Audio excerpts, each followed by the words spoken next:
It's going down. I'm your captain. It's going down. I'm your captain. It's going down. I'm your captain. It's going down. I'm your captain now. It's going down. It's going down. It's going down. It's going down. It's going down. I'm your captain now. It's going down. Hello, everybody, and welcome to historic Holman Stadium, where the Nashua Silver Knights are about to open season Sweet 16. Hello, I'm John Collins, along with Tom King, the chronicler of everything Nashua Silver Knights, and we got the A-team to do a live baseball game on Education Day to begin the season, a Wednesday morning, 10:30 a.m. on May 27, and there is a buzz in the ballpark. Tom King. It's Yellow Bus Day, John. Yellow Bus Day number 1. And it's here. Can you believe that this season is here? We've talked about it all spring. Especially with the weather we had right through Memorial Day. Parade gets canceled because of bad weather, but we have a nice day for baseball. Yeah, and you know what? It's a little bit cloudy, but that's good in a way. The sun's not beating down on all these kids that are here. Yes, that's right. And, sunscreen was heavily used in years past. His Education Day game's been sweltering at times, so you're right about the cloud cover, although this is, as my mom used to say, one of those days you have to look out for because the sun kind of filters through a little bit. But we get our first look, maybe it's Tom's third of the week, of the Nashua Silver Knights 2026 edition with Cam Piwnicki on the mound. And nice profile on Cam, by the way, Tom. And why don't you set us up about this fine young pitcher? Yeah, he's a guy that the last time he was on this Holman Stadium mound, he was victorious. He pitched in the semifinal here a year ago against Pinkerton, pitching for Exeter. He's from Newfields, New Hampshire. And he had a freshman year at Brown University, went 4-1, one start, pitched mainly out of the pen, but he could probably give him 4 or 5 innings today. Sounds like a quality arm on the Silver Knights, who really went intense on the recruiting in the offseason, as Tom also wrote about. And so we expect a great thing. As you quoted John Creedon Jr., Tom, the owner, losing stinks. Last season was not fun for him. He wants to get back on the winning track. Yeah, exactly. That's the whole thing. He wants to get back here 3 years in a row without making the playoffs, John Collins. Ooh. And that is not something they expected. Last year, they were about 20-18. They were just above 500 with, 38 games in. Things were looking good. They had a handle on the third spot. They looked like they were going to be a tourney team, and then they are a playoff team, and they dropped 10 in a row, and the bottom fell out. 2-17 players left. They had players hurt. It just was not good. So they went out. And they went out and tried to get players that they said were going to stay the whole year. And if they couldn't, if they were on restrictions, they back-ended it so that the restrictions are the first half of the season and they get them for the second half. So we'll see how that strategy works as the Vermont Lake Monsters, one of the marquee franchises in this league, begin play today, and here we go. First pitch of the season is a fastball over the outer third for strike 1 from Cam Piwnicki as he works to Brian Richmond. The shortstop for the Lake Monsters plays his college ball at Cal Poly Pomona. That one's just out of the zone, apparently. Might have been a little high. And it is 1-1 to the left-handed hitting leadoff batter for the Vermont Lake Monsters. First at-bat of the season, and he fouls it off to the left. Yeah, as a leadoff batter, you always got some butterflies, but how about leading off the season for your team here at Holman Stadium, the historic site? The low red brick wall in the left, well, 307 down that line, 311 down the right field line, then it drops off dramatically to center. And the field looks pristine. Fantastic job. It's punched to left field for a base hit for Richmond. He goes the other way with a high fastball away, takes it away, and a leadoff batter aboard for Vermont. And we'll see what speed Vermont has. Their leadoff man is on. Will they try to test the Silver Knights battery right away? Let's see. We'll find out. Peter Fisher, the catcher for the Silver Knights, definitely on alert to see that leadoff man aboard. Right-handed hitting Danny O'Brien, the third baseman for the Vermont Lake Monsters, at the plate now as he faces Piwnicki. Hammers it to left, base hit. Jumped on the high curve, the first pitch he saw at the top of the zone, or maybe above it, and a first couple of batters aboard for the Lake Monsters. First and second, nobody out, and their 3-hitter, big strapping left-handed batter Elias Huber will step in. Well, Huber, a left-handed hitter. They don't have McMillan, who was a killer for this team last year. He was out of St. John's. Remember him? Yeah. And he was a threat every time. He ruined their season single-handedly. And so in a jam early, that ball misses outside the fastball. Yeah, I think what Piwanicki's going to do is in the jam, he's going to stick with the fastball. He threw breaking balls, those 2 hits. We'll see what happens here. So the Vermont team setting the table just as they would have visualized. He's going to bunt, the 3-hitter bunting at it. Now, this is college ball, John, but you're right. The number 3 hitter bunting certainly caught the Silver Knights off guard. That brought bad memories for me. I played an exhibition game here with the Flutie brothers. We have some kind of a timeout for some reason here. I'm not sure what this is about. Strange. Time to call timeout. Something with the hitter. I don't know. Maybe. Just hit a 3-run homer. I think they got mixed up on the signs. The manager says, I didn't give my 3-hitter the bunt. Exactly. So that's what's going on there. But Doug Flutie was on second base. Darren was on first, and Doug gave me the bunt sign from second base here at Holman Stadium. And I was in the 3 slot. Was honored to be in the 3 slot, but he gave me the bunt sign in the first inning. I lined it back, the bunt back to the pitcher, Tom.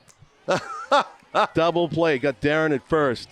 And it was embarrassing, That happens. I didn't want to bunt, and I think it showed. And it showed in your execution. Yeah, exactly, in your execution. See, fastball again, strike over the outside corner. Right. So that kind of upset Elias Hoover's at bat a little bit. I think it threw him off. He says, "I bunted when I shouldn't have." Now I'm down in the count 1-2. 1-2. Yeah. We'll see what Piwanicki throws here. It's the first time I've seen. I may have seen him pitch in high school. I don't know. He's from Newfield, New Hampshire, pitching for Exeter when he was here. Who was here and loves the mound, he told you. Yeah, loves it. That's a strike. Got it. High strike, but he got the call. Yeah. How about that? Yeah, and that's one step in working his way out of this jam. So he strikes out the 3-hitter, Huber, looking, and he has to face Thomas Moss, the catcher today for the Lake Monsters. Right-handed batter. 1 out. Still there, 2 leadoff batters aboard in Brian Richmond at second base and Danny O'Brien at first. That's a strike on the upper inner. That was a pitch that O'Brien hammered to left field. It kind of looked like he was hunting for that high curve. Or slider, and he hit it immediately. See if he goes away or if he tries to come inside.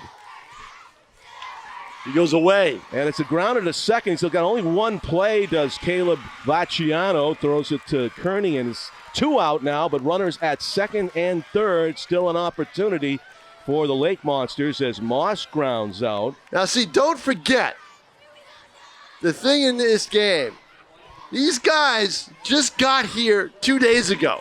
All of them. Vermont, same thing up in Burlington, right? Yep. So they don't know each other. Pitcher and catcher don't know each other. That's true. You know, and that's going to be an issue for the first week of the season for everybody in this league. With rare exceptions, yeah. Yeah. So Billy Tigar, Tigar, from Hazel, New Jersey, looks at a strike at the top of the zone, right down the middle. Hazlet, New Jersey, plays his ball at Montclair State, 5'11", 200-pound left-handed hitter. And he has an opportunity here, but there are 2 out. Montclair State. Oh, that brings back memories, John. I'll tell you about it in a second.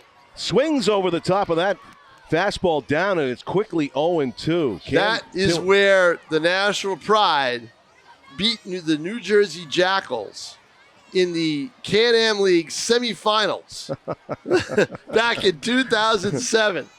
All right. Graphic memory. Yeah, well, I was there. I know, but and you know what? You've been in a lot of games. But you know what that day also was? What and day? I'll tell you right after this pitch. After this pitch. Yep. The 0-2 pitch, by the way, to Billy Tigar is Piwanicki 1 pitch away from wriggling out of this jam. Grounder over the mound. It's going to be a tough play. Charging it is Vacciano. Gets rid of it in time. And they keep him scoreless. Good charge on that ball by Caleb Vacciano on maybe damp grass, but...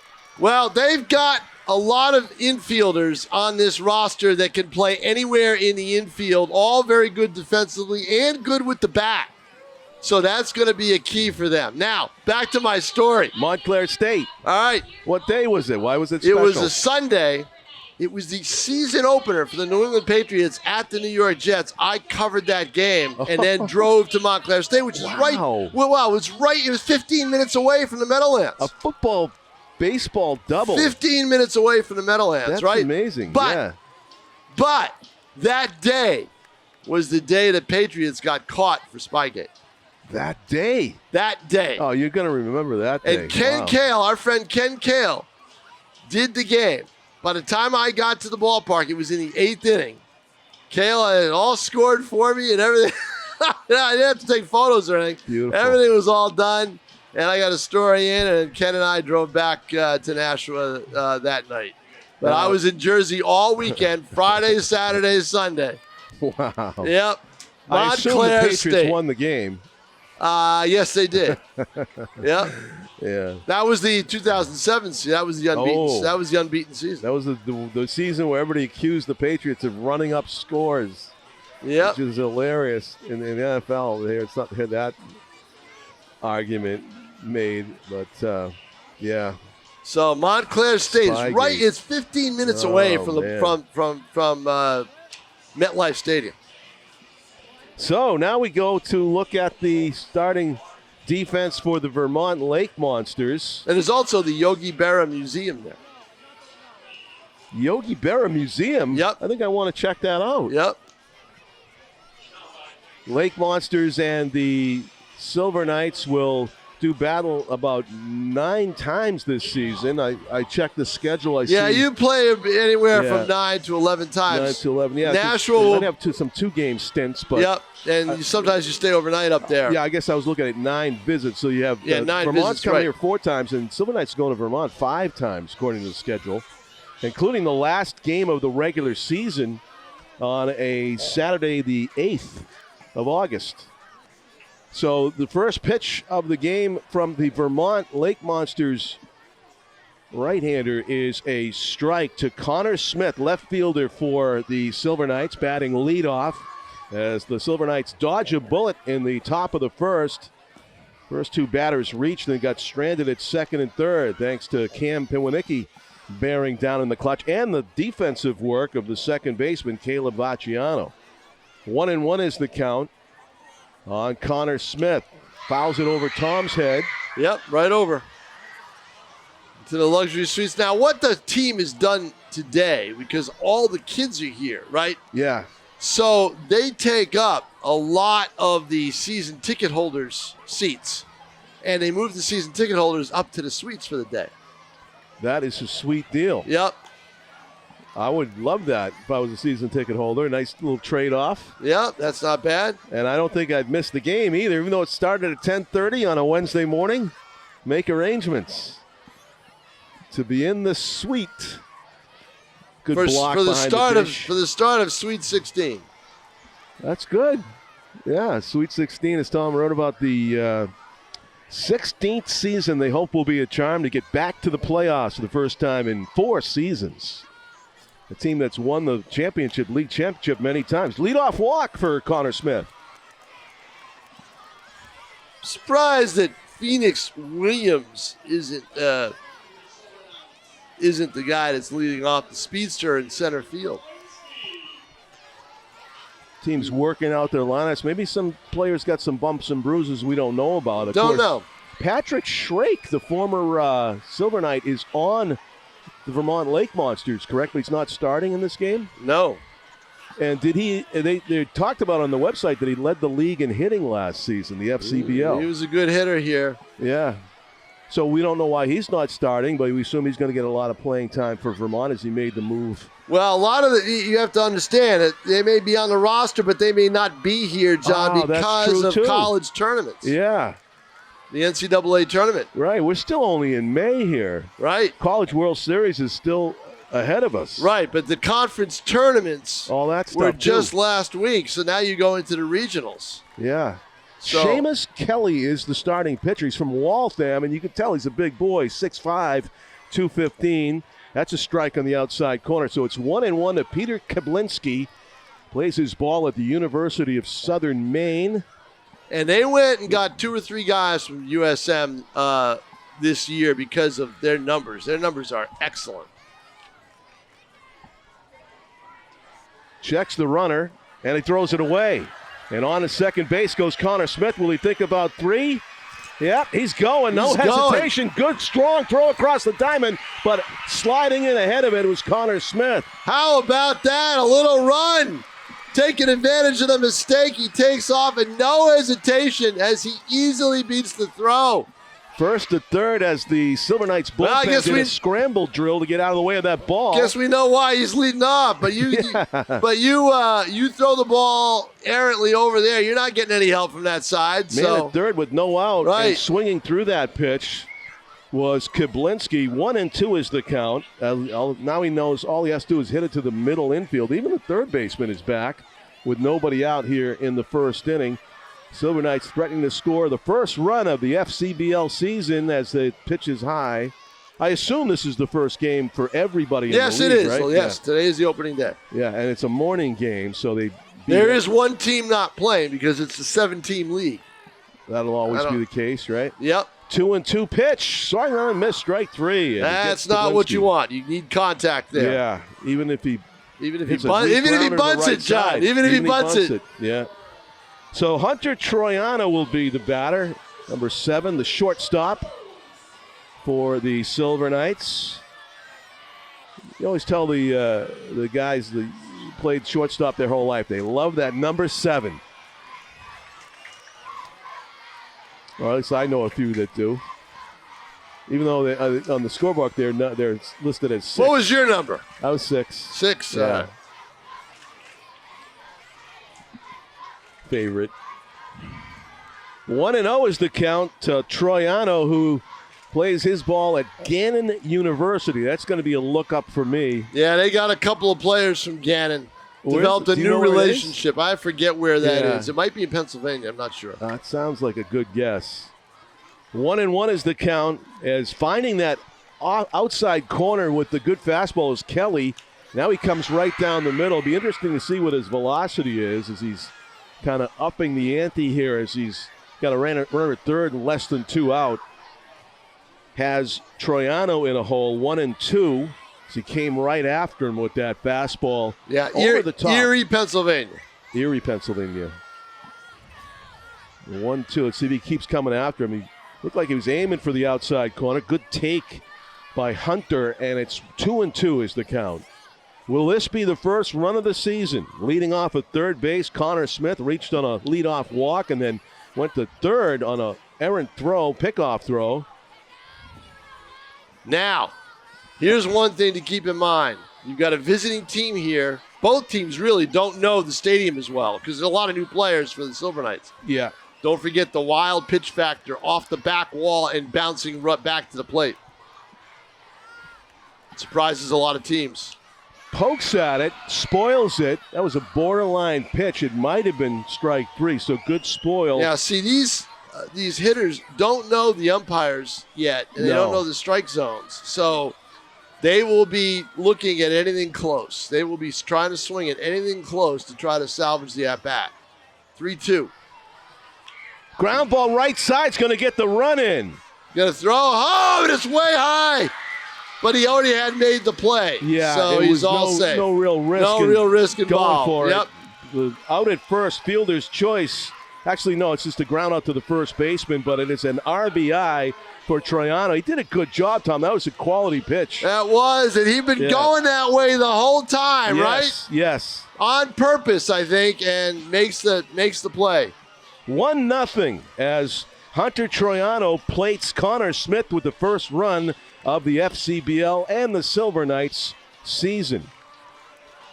And back to work goes Seamus Kelly with no on and 2 out. The batter, Caleb Vacciano, second baseman, trying to start things back up again. Looks at the ball away. Buzz in the ballpark. Education Day. Kids from all over city of Nashua enjoying this one. That's low. 2-0 is the count. Seamus Kelly pitches for Wesleyan University.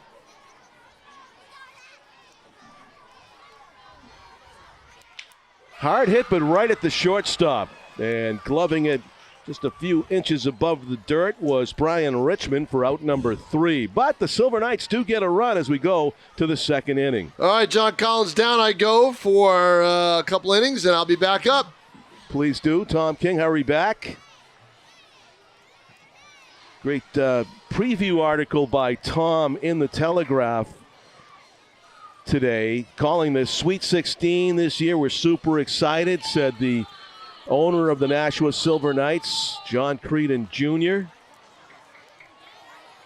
There's also a Lions Cup new this year in the FCBL that involves Lowell and Nashua. The Lions Cup, some know it for the New Hampshire-Vermont soccer rivalry, but now there's a Lions Cup for the Silver Knights and Lowell Spinners baseball. Now that Lowell Spinners are back at the Lasher Park just down the road in Lowell, there will be a Lions Cup.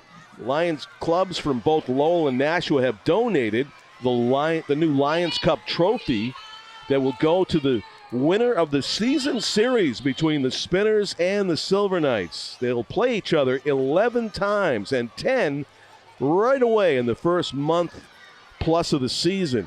The final meeting will be in Lowell, a 10:30 camps game, summer camps game on July 29. That might decide it. It could be 5-5 then. We'll have to wait and see how good both of these two teams are. But the Silver Knights will help the Spinners open up their season at Lasher Park. Should be jammed. City of Lowell loved their Lowell Spinners before they departed, the former Red Sox affiliate. And the Silver Knights will help them open up their first night game at Lasher Friday night. And then two teams will be back here to play Saturday night, first night game here at Holman Stadium coming up this weekend. So that'll be a great game to catch. As we move along to the second inning, and the Vermont Lake Monsters sending Brennan Hewitt to the plate. Their center fielder, also a left-handed batter. A lot of lefty batters in this Vermont lineup. Ground ball on a high hop to shortstop, getting rid of it in time. Good arm across the diamond. Hunter Troiano makes the play, and Brennan Hewitt grounds out to begin the second inning. Seemed to be a true hop on the dirt out there in front of the shortstop. You never know with those overspin grounders like that if it's going to maybe stay down on the dirt. Seen balls hit like that hit the dirt and they don't even bounce above a few inches, just get dead ends. But that one definitely looked like a true hop. So another left-handed batter. Surprise, surprise. Evan Dennis, first baseman for the Lake Monsters, looks at a couple balls. It's a 1-1 count, actually. The umpire and I both looked at that left field scoreboard and said we need a reset. There it is. Going to reset the balls and strikes. 1-1. Cam Piwanicki delivers outside all the way. Evan Dennis is a big dude. Let's see. I'm just guessing 6'5" or 6'6". The pitch is down and jackknifes out of the way of it. He is 6'4", 210. Plays his ball at Colby Sawyer. Beautiful campus on the Vermont, New Hampshire border area. Fouls it down the left field line and out of play into the play area. No kids over there at the moment, so nobody's getting bopped. And he's a resident, so many little towns, little hamlets all over New England. Here's another one I've never heard of. The pitch. Fisted toward center field. Tough play. Off balance throw in time. Defensive gem by Caleb Vacciano. How did he get him? Evan Dennis stretching those long legs down the line, and Vacciano going from his left to right behind the base. Gets it away and accurately in time to make the play for out number 2. Wow, pitchers really got to appreciate defense like that, as it looked like maybe Dennis was going to get an infield hit there. Instead, 2 up and 2 down in the Vermont Lake Monsters top of the second inning. Evan Dennis is from East Ryhate, Vermont. It's like it sounds. It's R-Y-E, Ryhate, H-A-T-E. East Ryhate, Vermont. Never heard of it? I'm sure it's a very wonderful, pleasant, small town in Vermont. And he attends Colby Sawyer. So the next batter, Jack Fitzgerald. The only thing he's missing is the Kennedy. Jack Fitzgerald is the right-handed hitter now. He's from Braintree, Mass. and plays his ball at Montevallo. He gets jammed and fouls it back. It's a 1-2 count as Piwnicki does a good job of getting it in where he another big boy here in Jack Fitzgerald at 6'4", 215, can't extend those arms. Stands pretty close to the plate, wide open. And it's a 1-2 count. And again, he gets jammed. Looked like a cutter that was working its way back toward the inside corner, and Jack Fitzgerald fought it off. He's the 8th hitter in the lineup for the Lake Monsters. The 9 hitter, Jake Lopez, another lefty waiting on deck. Hammer to left center for a base hit. That time, Fitzgerald avoided getting jammed and got the barrel to the inside fastball. Nice job of 2-strike hitting by the Lake Monsters right fielder. So he's on with 2 out, and here's Jake Lopez, who gets a at-bat in the 2nd inning. It's always your fear when you bat 9th. Am I going to get up before the 3rd inning? Guy throws a perfect game, you're guaranteed to get up 3rd in the 3rd, but if your team gets some base runners, some traffic ahead of you, you could get up in the 2nd, even the 1st inning sometimes, which is nice. That's off the edge of the glove, Peter Fisher, and that's going to be a pass ball to the backstop. To second base into scoring position goes Fitzgerald. So the Lake Monsters would love to sneak a run in here in the 2nd inning and tie this game up. It looks like a cross-up. It looks like Fisher was expecting a different kind of pitch, and Piwnicki threw him the fastball, and it got out on him quickly, and so hence the misplay by Fisher. But he has, I believe, straightened things out with Cam Piwnicki. Go back to the Tom King comment about these two teams, all with players that played elsewhere during their college seasons, getting together for the first time for game action and not really knowing each other completely yet. There's going to be a lot of time for bonding with all those trips. We mentioned 5 times these Silver Knights are scheduled to go to Vermont and play the Lake Monsters at their place, at the lake, I imagine. And straight away at all positions are the Silver Knights as they await what will happen here with the 9-hitter, Jake Lopez, versus Cam Piwnicki on the mound. Jake is from Oakland, New Jersey, and plays his ball at Seton Hall, where I believe Jason Varitek, among others, are some of their most famous alumni. Mo Vaughn, former Red Sox slugger, who was Big Papi before Big Papi. The 2-2, nobody's Big Papi, I know. Ground ball right side, and that guy again, Vacciano, is a vacuum. Doesn't matter, you hit it away from him, right at him. Caleb Vacciano with another 4-3 play. He's got 1, 2, 3, 4 already. 4 of the outs so far today have been ground balls to the second baseman for the Silver Knights, who looks like he's got a gold glove over there. No runs for the Lake Monsters. They strand a runner at second base, and we move along to the bottom of the 2nd inning here at historic Holman Stadium. John Collins along with Tim O'Neill, our cameraman, alongside here behind home plate. We've got Michaela Savageau working along with Dylan Smith and our executive producer, Pete Johnson, running the show from my other side, my right side here at the controls. And Dan Young back in the studio for Nashua TV, bringing you this. If you're watching it, there's nothing wrong with your TV. It's a morning game to start the season on Wednesday, May 27. And Jack Miller is on the crew as well for the Nashua Silver Knights. We're glad to have Jack joining the team in 2026.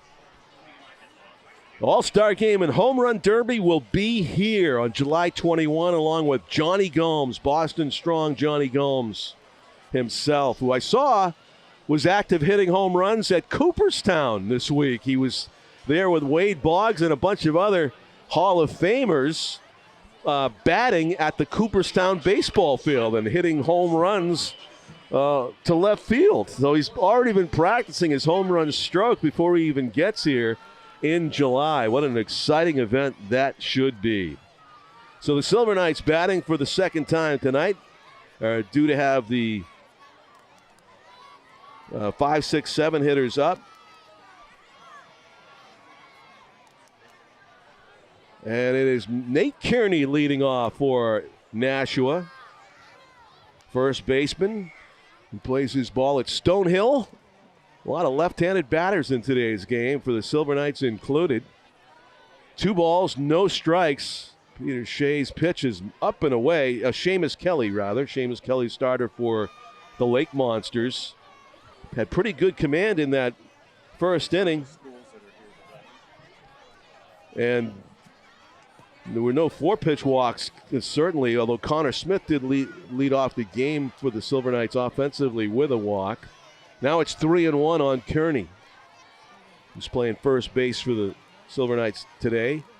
Foul tips that pitch, and the count's gone full. 3-2 to the lead batter here in the second inning. That one got a big piece of Thomas Moss, the catcher for Vermont.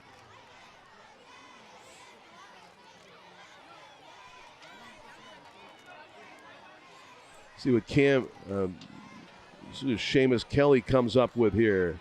Ground ball right side on 2 high. That's a jumping bean hop that goes over the head of the second baseman. Had no chance at all. That's not a small second baseman either in Elias Huber, but it just hit something. I was talking about how true the hop was in the earlier inning to Troiano for the Silver Knights. That was not fair for Huber at all. As tall as he is, he had no chance to go up and get that. That is a base hit for Nate Kearney. Gets the jumping bean hop on the second one. The overspin was tremendous. Looked like one of those Super Balls you used to play with from the store as a kid. So we move along to Sam Gettinger, the DH today for the Silver Knights. Also Stonehill teammate of Kearney's. And a quick strike from Seamus Kelly, who's got to be a little bit ticked off about seeing the other team's second baseman make all these great plays, and then the cruel fate of the hop takes any chance of a play away from his second baseman. High fly to right field, moving in on it to make the putout was Jack Fitzgerald. No chance for an advancement by Nate Kearney, and so Gettinger flies out. That's our first fly out of the game, I believe. A lot of ground balls so far in this one. Phoenix Williams, just like the city, is his first name. Phoenix is the Silver Knights center fielder. We'll be seeing a lot of him, I'm sure. Another left-handed batter with speed who plays his college ball at Mount St. Mary's University. Looks at a ball down and in from Seamus Kelly. He's thrown a lot of pitches through the first inning and a third here. Working to the 7-hitter here, and Williams, who takes a strike. It's 1-1. Silver Knights been seeing a lot of pitches. A couple of like 7 or 8 pitch walks. Concession stands, aromas are in the air.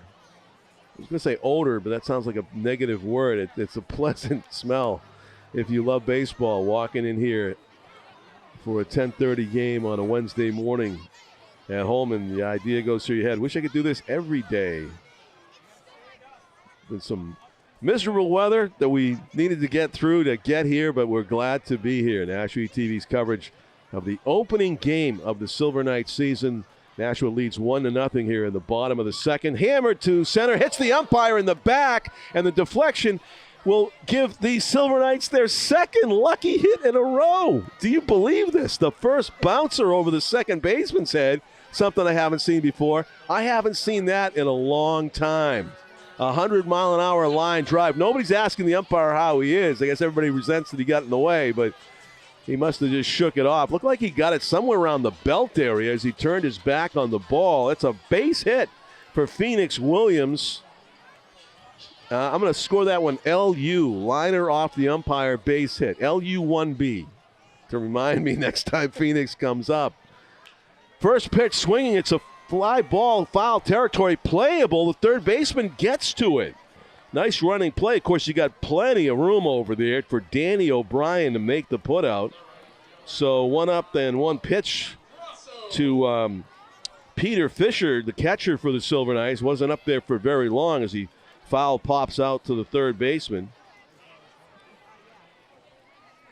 LU1B. Nate Kearney, who got that huge hop, he's at second base hit. And the umpire hit is at first base. And a big swing and a miss. The 9-hitter, Robbie Grasso, getting his hacks in.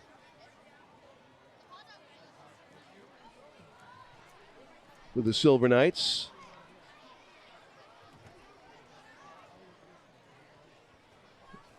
RBI situation, but there are two out. Looks a strike two. That was an off-speed pitch as Seamus Kelly working the inside and outside of the plate very efficiently here has put the Silver Knights 9-hitter in an 0-2 hole. Robbie Grasso's from Lafayette Hill, Pennsylvania. The pitch down 1-2, just below the zone. Robbie plays ball at Lehigh University, 6'2", 210. Silver Knights outfielder is playing right field today for Nashua. First and second, two out, the 1-2 pitch. In the dirt, good job of blocking that by Thomas Moss. Moved his body out there, got in front of it. 2 balls, 2 strikes. Silver Knights looking to add to their 1-0 lead. Forcing Seamus Kelly to throw a lot of pitches in the first and second innings as the 9-hitter now calls timeout to reset. Everybody's been seeing about 4 pitches. There was 1 pitch out for Peter Fisher. That was an anomaly so far. The 2-2. Swung on and missed, strike 3. Maybe the fastest fastball that Seamus Kelly is amped up today in a key spot to get Grasso swinging, and it is a scoreless inning for the Silver Knights. But scoreless inning with 2 freaky hits. Bouncer over the second baseman that was right at him, but the overspin was tremendous, and then you get the line drive off the umpire. So Silver Knights can't capitalize. Yeah, great between innings entertainment here at Holman Stadium.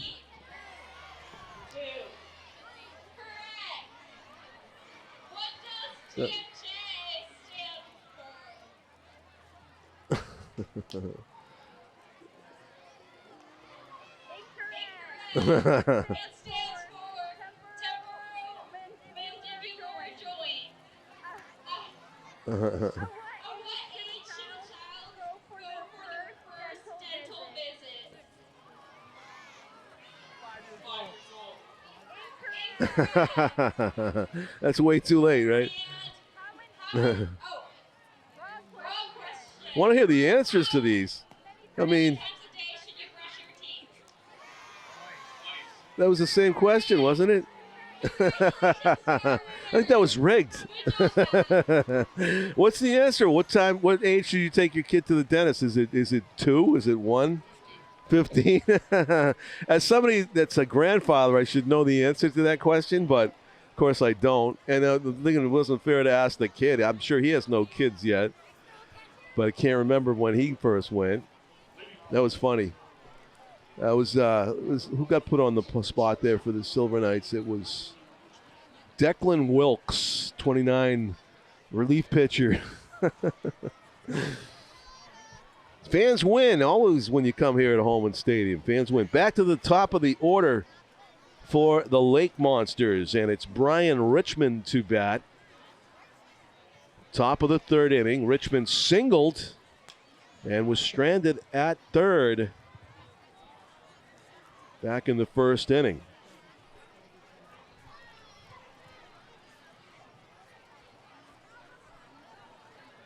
Got aboard right away, and batter behind him also singled. Ripped to right, base hit. Richmond has a chance for a double here. He's going to go for it as it's fielded by Grasso, who's got a cannon, but he throws it wide right and into second base easily. Even with a good throw, Richmond was going to get there as he hits one base hit to left field and one double to right field. Impressive looking hitter, Brian Richmond. I know it's the first two at-bats of the season, but he looks pretty good at the plate already. And he's in scoring position, potential game-tying run for Danny O'Brien, who wasted no time his first time up. He hammered a high breaking ball to left field for a base hit. Let's see if his first pitch swings here as well. Yes, fouls it off to the right. Was a fastball this time. Maybe Cam Piwnicki remembered that O'Brien was ready for the breaking ball the first time. So Cam gets ahead in the count, 0-1 on the right-handed hitting. O'Brien playing third base today for Vermont. That ball misses down and away. 7 teams in the FCBL. Lowell Spinners newly joining. A lot of excitement around that. The Lions Cup to be awarded to the winner of the season series between the Spinners and the Silver Knights. Will be here on Saturday night. First night game of the season at Holman. Fisted in the air. Is it playable? First base side. Now it's going to make it to the first row. And fortunately, nobody got hit over there as it bounced in the cement right beside somebody that was oblivious to the pop. That could have hurt. Just over the railing. And it is a strike on O'Brien. He's got, let's see the count. I think it counts 1 and 2, I believe. It's not on the scoreboard right now.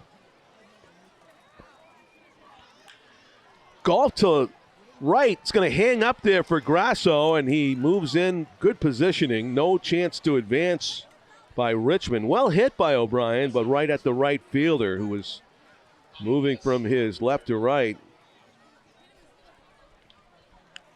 So really a line out to right field by O'Brien.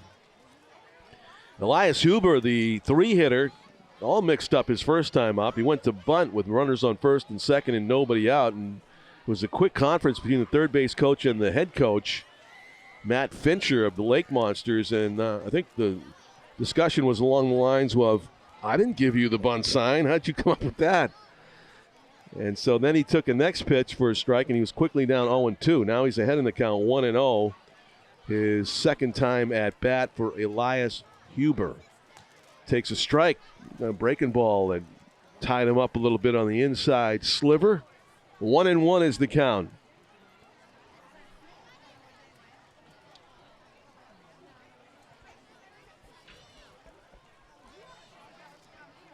Checking on the runner, Piwnicki delivers to the plate outside.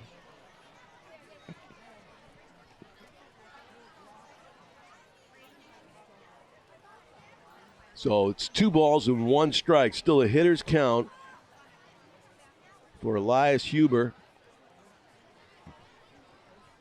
Trying to plate the first run and a tie run.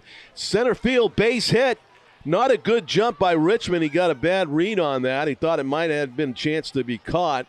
And it gets down for a hit. So he stops at third. And still a scoreless column for the Lake Monsters. Piwnicki flirting with giving up the lead here, but still has a chance to wriggle out of it. Only 1 out, though. And the 4-hitter, Thomas Moss, is up there. So a hit for Huber. Clean single to center. First and third, 1 out. And Thomas Moss, one of 4 ground outs to second today. by the Lake Monsters. Grounds it to short. Chance for two. Flip to second for one. Throw to first. In time! The Silver Knights turn the double play and keep the Vermont Lake Monsters scoreless as they go 6-4-3. Hunter Troiano to Caleb Vacciano and on to Nate Kearney to complete the twin killing. And so the Vermont Lake Monsters leave a runner at third, and we're 1-0. Nashua Silver Knights still in the lead as we move along to the bottom of the third inning here on Nashua ETV.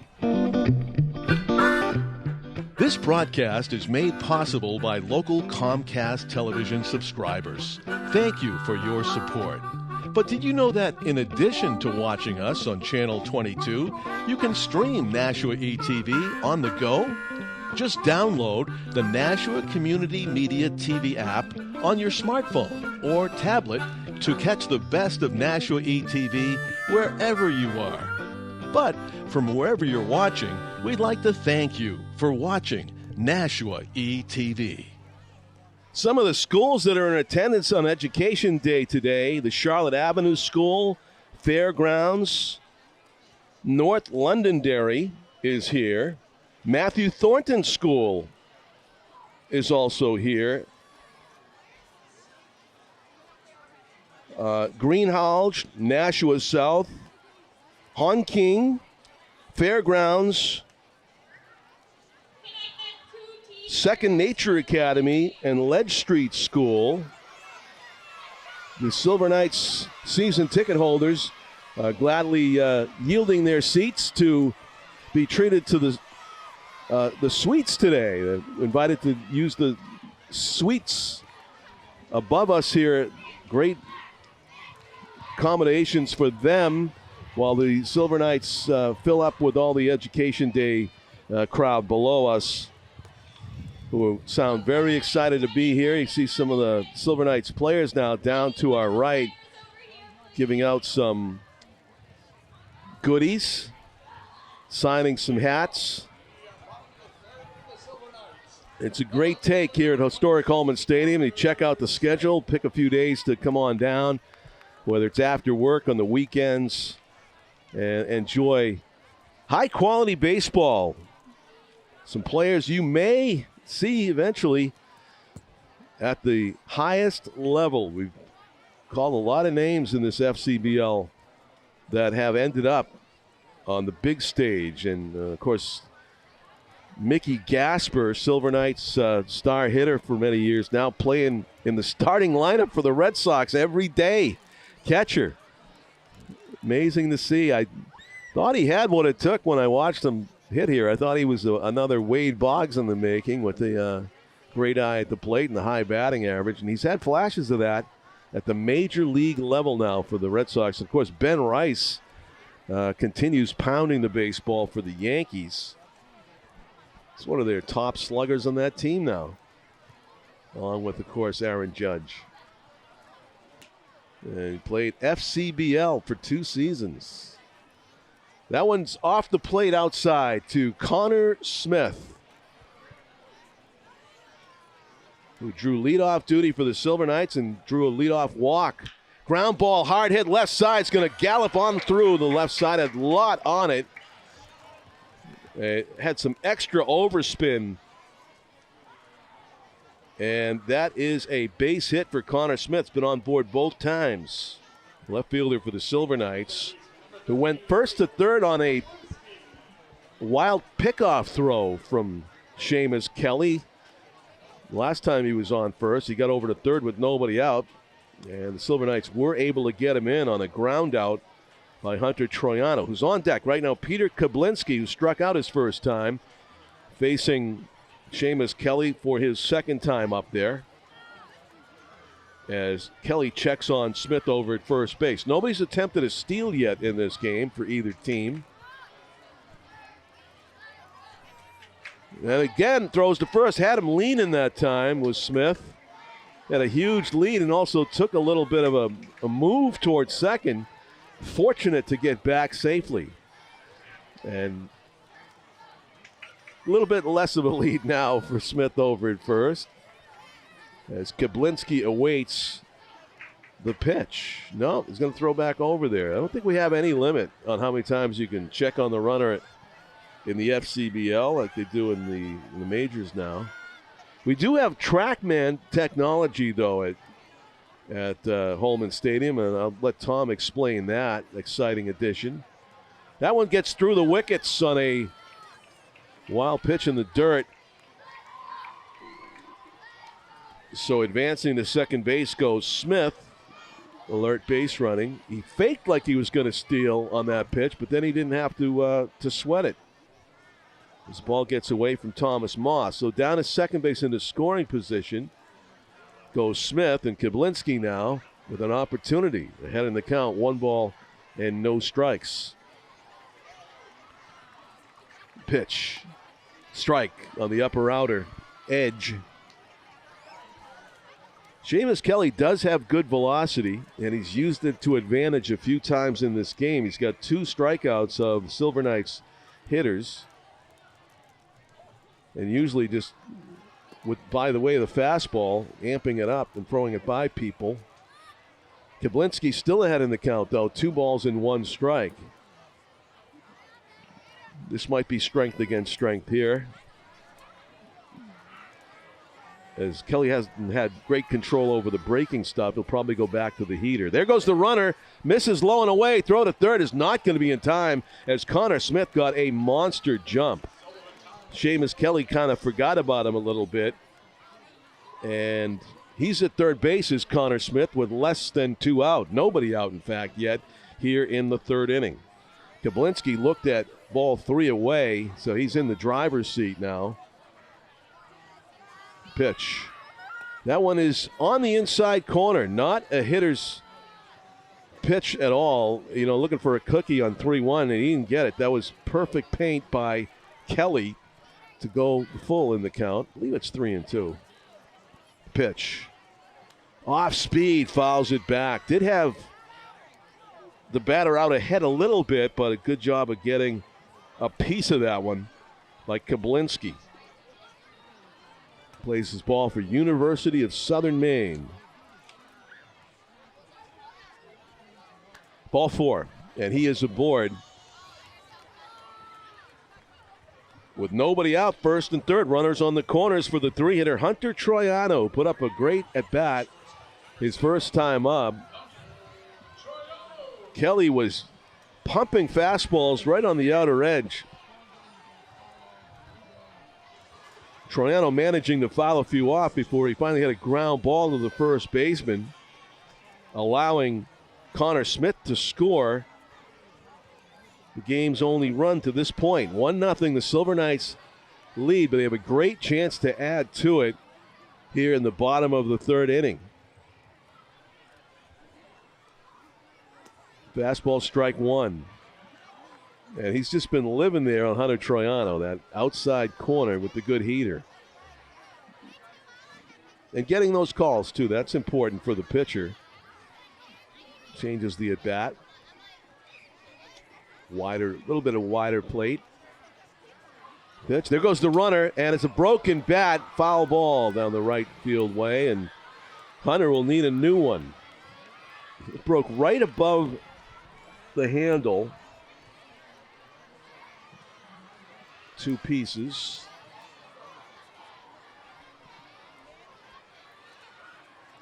Looks like it might have hit the cup area at the top.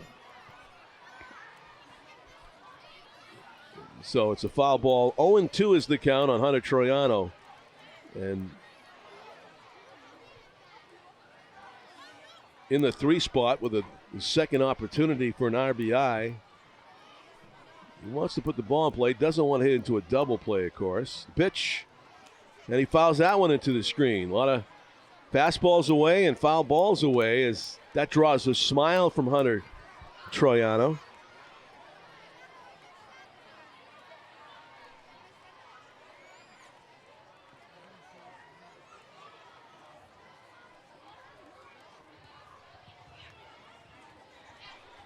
Over to first base and back easily is Kablinski, who seems runnerish over there. The Silver Knights have already shown they're willing to have that runner at first steal on the pitch that Troiano broke his bat on. Let's see if they send him again. Yes, he's going, and he fouls another one off. So getting his sprints in is Kablinski. Has to retreat back from second to first base again. And the count remains 0-2 to Troiano. Seamus Kelly not wasting any of these pitches. He's coming with strike after strike in an 0-2 count. With a runner at first base and runner that's stealing on every pitch. No, not this time. And that almost hit him. It did hit him. It clipped his arm. And from 0-2 to first base goes Hunter Troiano. And that probably hurt Seamus Kelly more than it did Hunter because it just barely grazed him. But he heard it. The umpire at home heard it. And he's at first base. And the bases are full now for the Silver Knights with nobody out in the third inning. And your cleanup hitter is up there. And the mound visit forthcoming as Matt Fincher. Matt Fincher, the head coach of the Lake Monsters, making his way to the mound. Matt Fincher has been in baseball a long time. Head coach for the Vermont Lake Monsters. They had a special ceremony for him. He was an assistant coach for the Chatham A's of the Cape Cod League for 10 seasons from 1997 to 2006. And he had his uniform number 23 for the Chatham A's, retired by the team when he retired from the Cape Cod League on August 5 of 2006. You know you have a veteran baseball guy when he's retired from a league, a prominent league like the Cape Cod League, 20 years ago, and he's still going strong here in the FCBL. Other summer collegiate positions for the skipper of the Lake Monsters included the Northeast Collegiate League, the Jayhawk League, and the Alaska Central League. Fincher's coaching career beginning in 1985 at Eastern Illinois University. He's also he's a native of Athens, Georgia. Baseball hotbed that is too. And he had a good talk with his right-hander, Seamus Kelly, about bases loaded, nobody out jams. I'm sure he's seen his share as Matt Fincher as a manager or coach over the seasons. Foul back to the screen. And it's Caleb Vacciano, who's retired at the end of the first inning. It's his second at bat. Pitch is golfed in the air. It's in the infield, though. Infield fly rule. Batter is automatically out as Danny O'Brien gloves it for out number one. And Vacciano is out. Nate Kearney singled. Was stranded at second base in the previous inning. First pitch to him is a strike over the outer edge. 0-1. Seamus Kelly trying to work out of a jam in the third inning. Had bases loaded, nobody out. Now he's got bases loaded, one out as he works to the left-handed hitting Kearney. Gets jammed and fouls it back, and it's quickly 0-2. And as many pitches as Seamus Kelly has thrown for the Lake Monsters so far, it's really not because he's been missing the zone a lot. It's because there's been a tremendous amount of foul tips and foul balls by the Silver Knights batters. Ground ball to third. O'Brien steps on third for one, and he throws to first, and Seamus Kelly and the Lake Monsters get out of a bases-loaded, no-out jam with no runs scored. Wow. I mean, what does the manager say to a pitcher that leads to that? That's got to be very satisfying for Vermont. Very disappointing for the Silver Knights to not come up with even one run in that situation as Kearney grounds into the 5-3 double play. So as lucky as they were the previous inning with the bounce over the second baseman's head and the line drive off the back of the umpire, that was kind of an unlucky grounder placement there by Kearney as he made it easy for the Lake Monster third baseman to glove it, step on the base, and make the throw across. Going to the top of the fourth inning now at historic Holman Stadium. Silver Knights this year have Home Runs for Mental Health initiative in partnership with Harvard Pilgrim Healthcare. That means for every home run hit by the Silver Knights during the 2026 season, Harvard Pilgrim Health will donate $100 to the Greater Nashua Mental Health Organization. And this includes every home run hit during the Futures League Home Run Derby, a $100 donation. That could be an expensive night on July 21 for Harvard Pilgrim Health, although they probably can afford it, but it's a great cause. So good for them. Home runs for mental health this season at Holman Stadium. Hopefully we'll see a lot of them for the Silver Knights. Maybe for Johnny Gomes when he gets here. So it is Vermont turn to at bat here at the top of the fourth inning. Looked like Fincher was talking to the home plate umpire, maybe about, I don't know, personnel change perhaps. Billy Tegar, the Hazlet, New Jersey infielder, looks at strike one, plays ball for Montclair State, and his first time up, grounded out to the second baseman, Caleb Vacciano. Pitch is grounded foul, right side. As a base coach, you always have to make a decision. Do I want to put my hand on this one, or is it too hot to handle? And sometimes you see bad decisions being made where guys try to catch 100-mile-an-hour grounders with their bare hand. The 0-2 pitch to Tegar. Fouls it off to the left. Look out. It's in the seats. I think I heard seat, not person. Stays 0-2. Cam Piwanicki from Newfields, New Hampshire, Exeter High School state champion last year. Pitched here at Holman Stadium in a rout, Exeter rout of Pinkerton in the tournament. Is the winning pitcher, but gives up a leadoff base hit here to Tegar, who kind of went down and got that one. Looked like might have been an off speed, maybe a changeup below the zone, but he deposits it in center field for a leadoff hit in the fourth. The Lake Monsters still in hunt for their first run of the game. Brennan Hewitt grounded out to the shortstop his first time up. Got that stance where he's up on one toe in the front.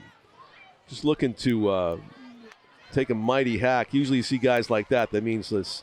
You probably, folks watching this, Tom King probably don't remember Saduharu O. Saduharu I remember him. Oh, right? yeah. Oh, yeah, sure. Take a look at the front toe there. I don't remember I don't remember the stance? The stance, oh.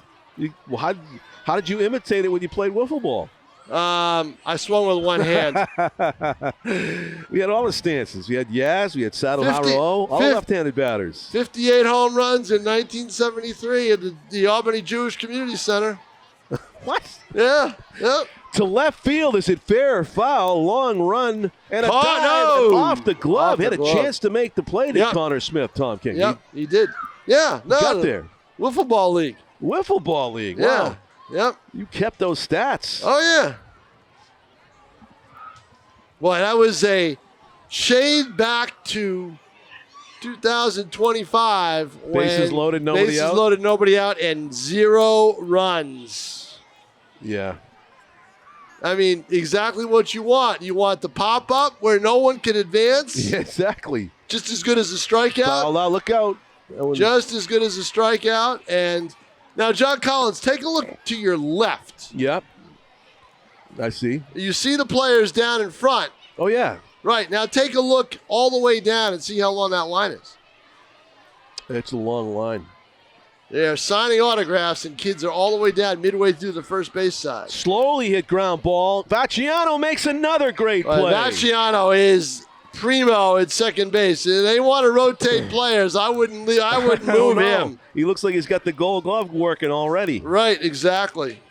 And that's his. I have 4-3 as ground out to second. I got that 5 times now. He's made every play.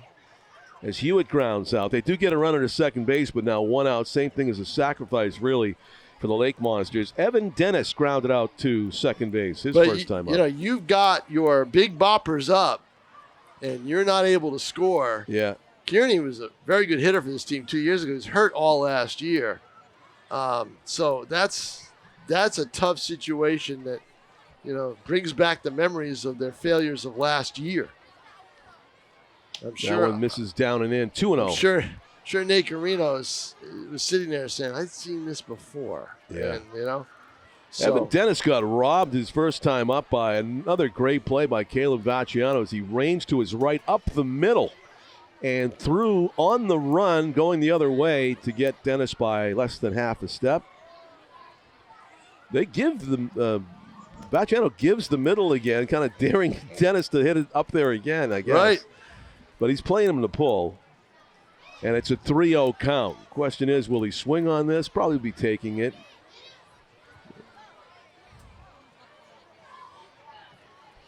Checks the runner at second. There's only so long. Ball four. There's only so long that I think Piwnicki is going to hold Vermont down. Yeah, he has dodged a lot of bullets. Probably only so many pitches that the Silver Knights are willing to let him throw. Right. First game of the season. I know he's a relief pitcher, that he has pitched a lot in college already, but this is kind of unfamiliar territory for him, right? Oh, actually, no, he started for Exeter, right, in high school? He was a starter in high school. Yep.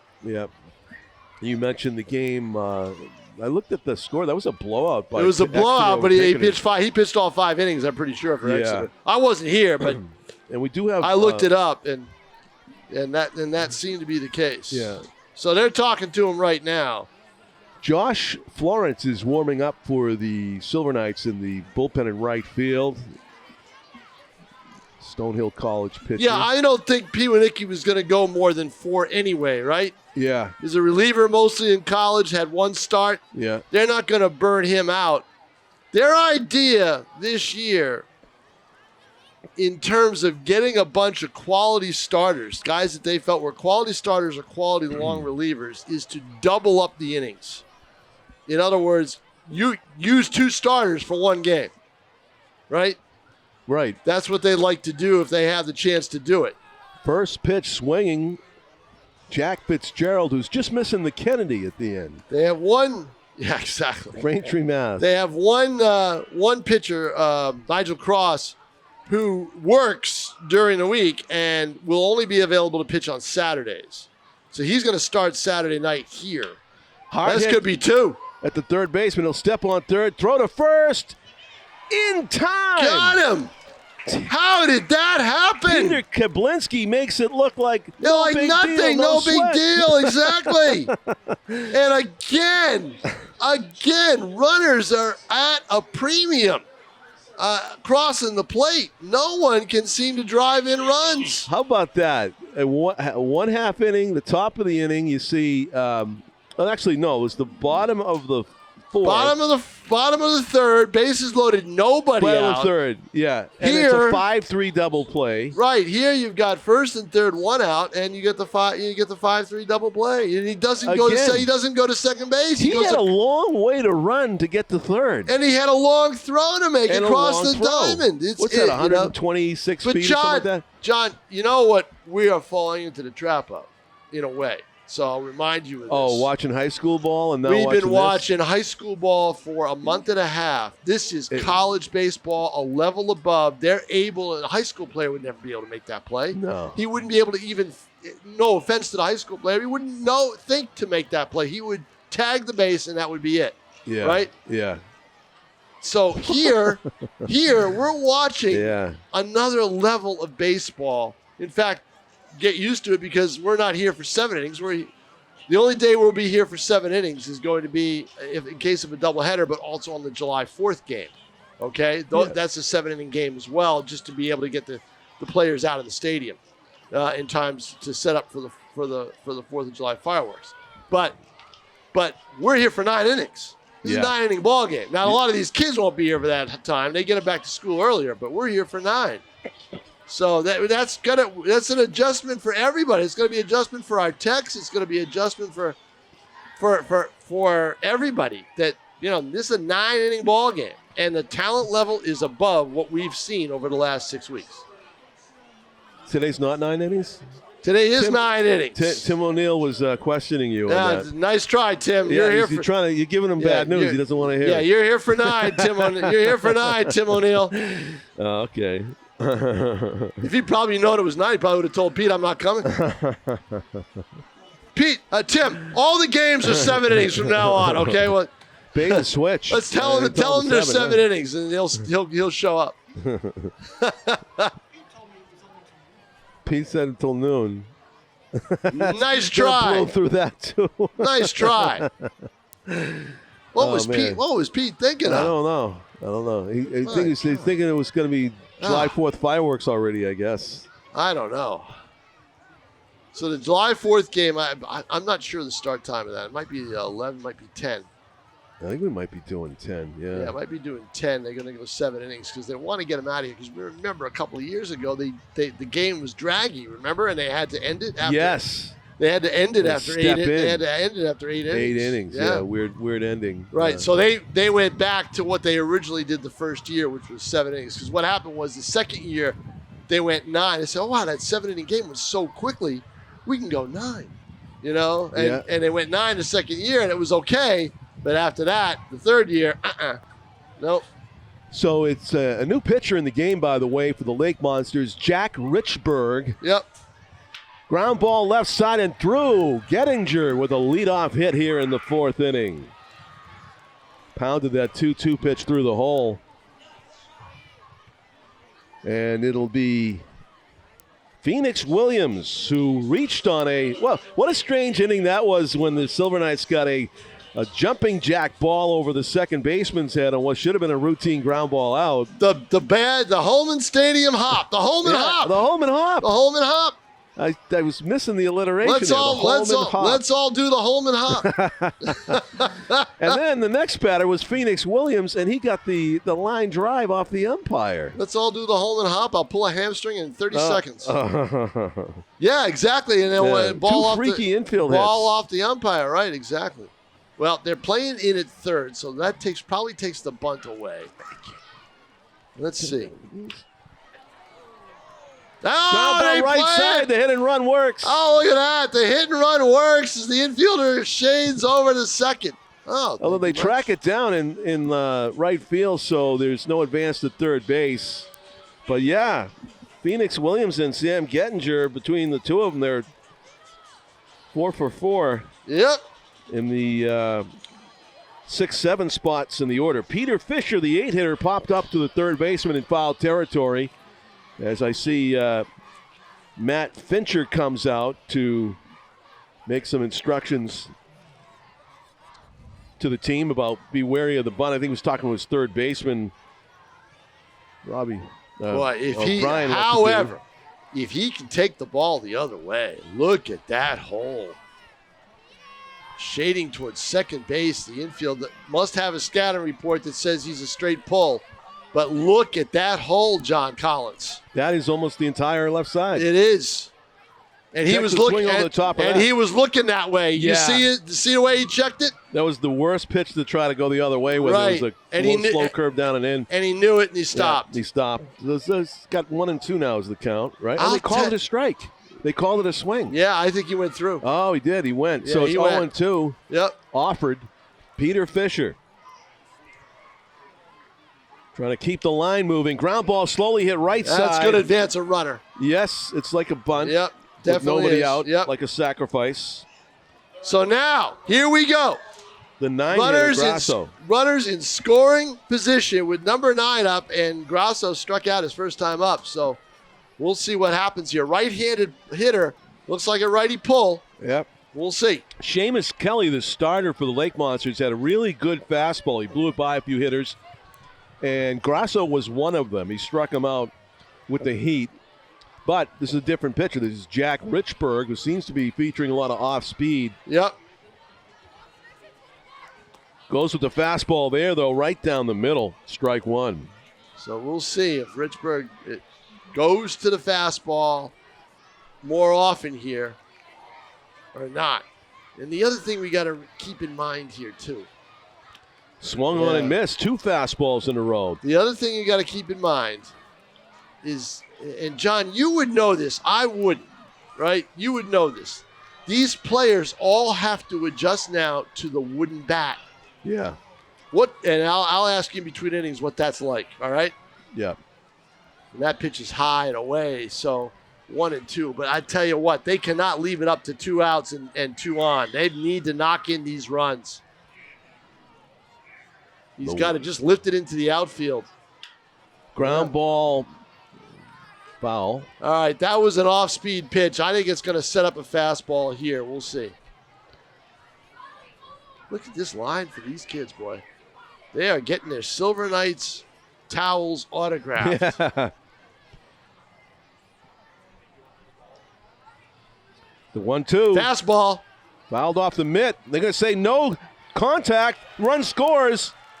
Completing the strikeout at first base for out number 2. Boy, was that weird or what? Yeah, I'd love to see that. You know, John, I'm so ingrained in watching games on TV. I'm looking to see the replay to see if he swung. Well, if he made contact. It seemed to be an undisputed fact. The umpire picked up on it right away that he did not foul tip it. No one arguing it. It went off the top of the mitt. Yep. And what an alert base running play by Gettinger. I got to say, I mean, a lot of people might not have scored on that. Right, exactly. The ball did not go far away from home plate. That's one thing that this Silver Knights team seems to be doing, John. They're running the bases pretty well. Yeah. So even though Grasso strikes out for the second time, a run comes in. So 2 runs are in. Yeah. In this game. Now, one on a ground ball and the other one on a strikeout, 2-3. And you can't really score that a wild pitch. You can't call or a pass. Well, do you score a pass ball that allows the run to score? I guess you do, right? The only thing else you can do is call it a stolen base. That's the other thing. I mean, right? On a strikeout. That's the other thing. A steal of home. You tell me, Tom. You want to give him a steal of home? I'd give him the steal of home. I will too. Yeah. You can tell Gettinger. Because he got the out at first, right? Yeah, he did. Got the out at first, so I'd give him a steal at home. Yeah. Good job. Yeah, so Sam Gettinger. That's a good pitch right there. One of the strangest steals of home you'll see. that is. And we have seen a couple of things in this game. That's what beauty of baseball. You see some things every time you go to a game you've never seen before, especially at these levels. I mean, you guys make things happen. And Silver Knights still have a threat. Phoenix Williams at third base. Swung on and missed. Connor Smith not getting cheated. His 3rd time up already. He's been on base safely twice on a walk and a single. He scored a run. 2 outs. 2-2 is the count as he faces Jack Richburg, the reliever for Vermont. Does have a live arm. Not too much of a drop-off in the velocity between him and Seamus Kelly, if any. And the Silver Knights continue to have bullpen activity. Looks like we'll get a new pitcher into the game for them. Yes, I would thought that the 4th was the last inning for Pavilion. Swung on and missed. Yep. Strike 3 ends the inning. But the Silver Knights do get another run on a steal of home by Sam Gettinger. DH with speed. And so, moving along, we go to the 5th inning here at Holman. Tom, the wooden bat. Yes. So, what's the difference? What's the difference? What adjustment did these players need to make going to the wooden bat from the aluminum that they've been swinging with in college? With an aluminum bat, you can grip it and rip it. There's a lot of uniformity with aluminum bats. Yep. You can kind of like just almost use, I want to say almost any aluminum bat and still hit as well. Whatever you can get away with the length and the weight. With a wooden bat, it takes a while to find a wooden bat that is suitable for you. There's so many different styles and shapes and weights and handles. So once they settle on it, yeah, and they're up there with the wooden bat, yeah, what adjustment do they need to make from what they were used to with the aluminum? You can't get away with hitting it on the label. You got to be barrel to barrel. You got to barrel the ball up. Yep. And what does that mean for anybody who's kind of a layman person? Well, if you look at a bat, you have to go about an inch or 2 inches down from the top of the bat. Yep.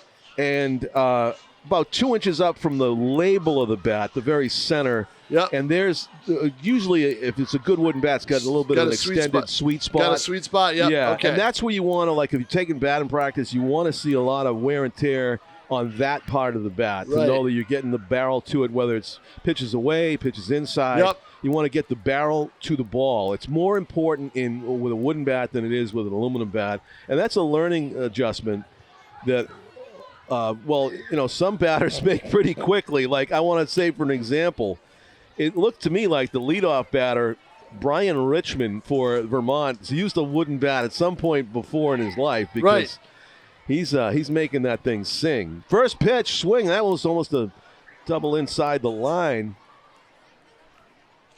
for the Lake Monsters, Jake Lopez. Yep, Lopez. The 9-hitter. Grounded out to second his first time up. But we'll see Brian Richmond in this inning. He's on deck. Yes, he is. And he has singled and doubled in this game. But I'll say this, when you make the transition from aluminum to wood, you never want to go back because the feeling is just awesome. He hit a ball with a wooden bat just right. It's just the sound, the feeling, and you're thinking, this is real baseball. Grounder over the mound is going to be a tough play. And Troiano gets there and makes the play. The Silver Knights defense is showing off in game one. We're not used to this, but that's what they went out. They went out and got a lot of starting middle infielders, right? Teams that started in the middle infield for their colleges, and they wanted that versatility to be able to have them move all over the infield, except first base. Obviously, they'll have their regular first couple guys playing first, but they wanted guys who could play middle, second, short, and some third. And I think they got that. Now, and strike one to Richmond. And one thing they noticed last year, they started going with a lot of a set lineup, and they felt that, is it still Piwanicki? I think it might be. No? Oh, it is Piwanicki. Yeah, because the hat came off. You're right. The hat's been flying. The hat's been flying off all game when he's been throwing. Yeah, I didn't notice that they kept him in there. I thought I assumed he was going to. Yeah, I assumed only 4. This is the third time he's faced Brian Richmond. He probably told the coach, I want to get Richmond. He got me twice. Ground ball left side. It's a fair ball. He may do it again. What an arm. Nope, can't scoop it One at first. hopper. Yep. And how do you score it, Tom? I don't know. I'd give him an infield hit. I will too. Yeah, I would say infield hit. Third hit hit of the game for Richmond. It would have been a tremendous defensive scoop to be able to make that play. But I can see why. But as a first baseman, Kablinski's playing third, though. What a strong arm he's got. Oh, yeah, no doubt about it. But the thing is, as a first baseman, you've got to try to be able to make that scoop. Yeah, Kearney had a chance to make that play. And I guarantee you, Richmond is going to be going at some point during this at-bat. Yeah, they haven't really tested Peter Fisher at all behind the plate. They've got He's going. No, he had a running start there, but then he second-guessed himself, it looked like. And and you could tell the look on his face. He's kind of shaking his head. Yeah. Because there's two things there. One, he didn't make the go, and he probably would have made it. Two, he's tipped him off that he is going. Ground ball right side That's going to be a base hit. Yep. Yeah. And going first to third goes Richmond. Might be time now. They may make though. Luckily, the Vermont Lake Monsters did not try to go to second on that play. Luckily, I think for the Lake Monsters, because they would have been out at second base. Yeah. So there will be a mound visit and possibly a pitching change here. Well, it's going to be a pitching change because this is the manager, Nick Carino, coming out. And he makes the call to the bullpen. So that's it for Piwanicki. He does a yeoman's job, gave up hits, but did not give up runs yet. Yeah. Here in the middle, here in the top of the fifth inning as we are almost halfway through this ballgame. So Brian Richmond is standing at third base right now for the Lake Monsters from Sierra Madre, California. The treasure of the Sierra Madre, right? Was that a Humphrey Bogart movie? Yes, it is. He plays as Cal Pauly Pomona. That's right. He's only 5'5", but he's 3 for 3 to start the season. John Collins with Tom King and the A-Team here for Wednesday morning baseball to begin the 2026 Sweet 16 season for the Nashua Silver Knights, who lead the game 2-0. We've been treated to some really rare plays, including a strange steal of home to get the Silver Knights' second run in by Sam Gettinger. Now we have our first pitching change of the season for Nashua. As we believe, I was warming up earlier, was Josh Florence, number 32. Is it still him? Yeah. He is from Haverhill, Massachusetts, not very far from here, and pitches for Stonehill College. Education Day. Yep. Josh Florence does not look like he overthrows too much. Short delivery. So Tom was telling the viewers when you ducked out for a second about your write-up on the preview of the season and the Lions Cup.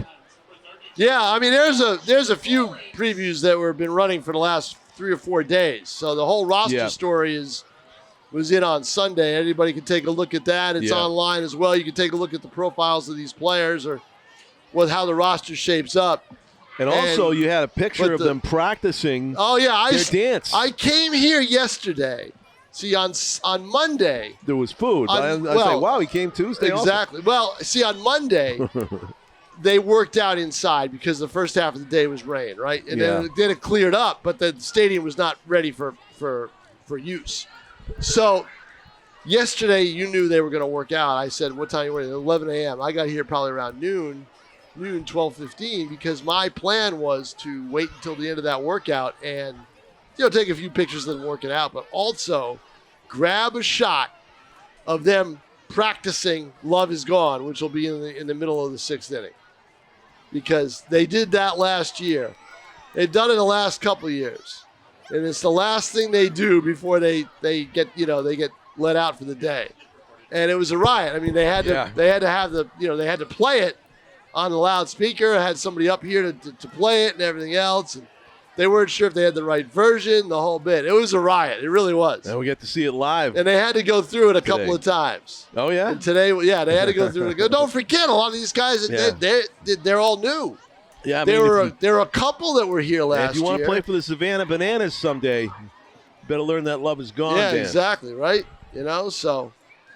Ground ball, hard hit, right side and through. Base hit for Huber. Plates the first run of the season for the Lake Monsters. It's 2-1. Looked like that was a gettable ball, John Collins. Yep. Well, in the standard that the infield of the Silver Knights has set so far, I'm surprised that did make its way through. Nate Kearney with the dive. Kearney is not having a good inning at first base. He could have he could have helped his pitchers out twice. Would have helped to get a glove on that. So the top 3 batters in the order for the Lake Monsters have had hits in this inning. After the leadoff ground out by the 9-hitter, you got Richmond scoring. Over to third base goes Danny O'Brien, and now at the other corner, after the RBI single, is Elias Huber as Thomas Moss grounded into a 6-4-3 double play. The Silver Knights. That was a great double. That was a great double play. Underhand scoop and a hard throw. Yeah. He went. Did he go? No. Kleiner says no. I don't know. It was close. Jeff Kleiner, the umpire down at first base. That's right.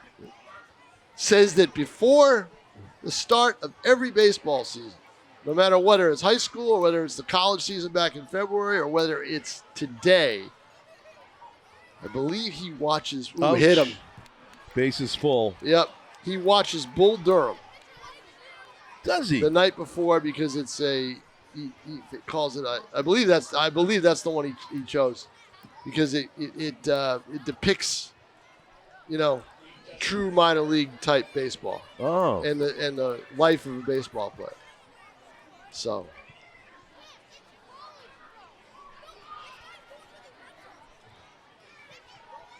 Bases full of Lake Monsters, threatening to take the lead from the Silver Knights. With 1 out. 1 out. And the 5-hitter up there, Billy Tegar, who has singled and grounded out, getting his 3rd at bat of the game against Cam Pinwinicki, Newfields, New Hampshire. The 1-0 pitch. Ground ball to the shortstop. It's good. Oh, bobbled. Juggles it. Yep. Gets the out. Cannot get the double play, and he knows it. Yep. Run scores, and we're tied. First miscue by the Silver Knights middle infield, but it's not an error. No. As Hunter Troiano recovers. It might have been tough to turn it. Yeah. Because it wasn't hit super hard, right? It wasn't. That was the problem, too. Right, it exactly. It gets in your head as a shortstop because you're trying to rush. Right, exactly. You're trying to make up for lost time on the slow grounder and try to get it to second before you have it. So an RBI, we are tied at 2. And Brennan Hewitt's back up there on the tip of his right toe as he looks at strike one. I don't know. Maybe I'm not sure how Shohei Ohtani hits. Does he get up on that toe also? He might. 0-1 is the count. Golf to right center and deep. That's going to be a run. Williams. That's extra bases. Yep. And going for 3 is Tegar, steaming over to third base. He's in with a triple. Clears the bases and gives the Lake Monsters the lead. 2-run triple with 2 outs for Billy Tegar, and the not turning the double play hurts even more, right? Yeah, I think there was only one. Well, I think there was only one runner at second base. Oh, okay. Yeah. I saw 2 runners going to the dugout. No, runner at second base? Yeah. Yeah. So 3-2 is the score.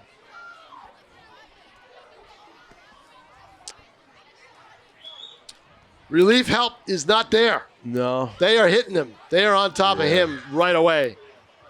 He's straight fastball, John, pretty much. And if he curves it, he's right over the plate. And it's a strike. Yep, that's the best pitch he's thrown. That's the first unhittable pitch he's thrown. They do have 4-2 up on the board. They do. Oh, maybe there was 2 runners on. Yeah, I thought there was only one runner on because there wasn't a runner on first. All 4 of the top of the order scored. So you had Richmond, O'Brien, Huber, and Moss in this inning. So all of a sudden, this game is turned. Yeah. So 2-run trouble for Tiger. He's at third base, or Tegar. Big hack for Hewitt. There's some big boys on this Lake Monster team. I think they put it out in their recruiting manual. We're looking for real Lake Monsters. Got to be 6'4". Yeah, no kidding, huh? Take giant hacks. As Hewitt did right there. He's still looking for his first hit. He's grounded out a couple of times. His third at bat. 2 balls, 2 strikes. Lofts it to left, and it's going to be playable. Connor Smith makes the grab that ends the inning, but putting a 4 spot up on the board, the Lake Monsters score a lot in that inning and lead it 4-2. 4 runs for Vermont. Yep. Sent 7 batters to the plate. Silver Knights got some work to do. You think back to the bases loaded, no out, nobody scored inning.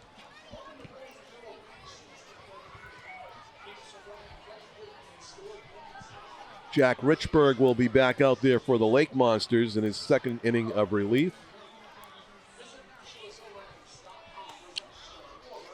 No, it's not Richburg. Who is this?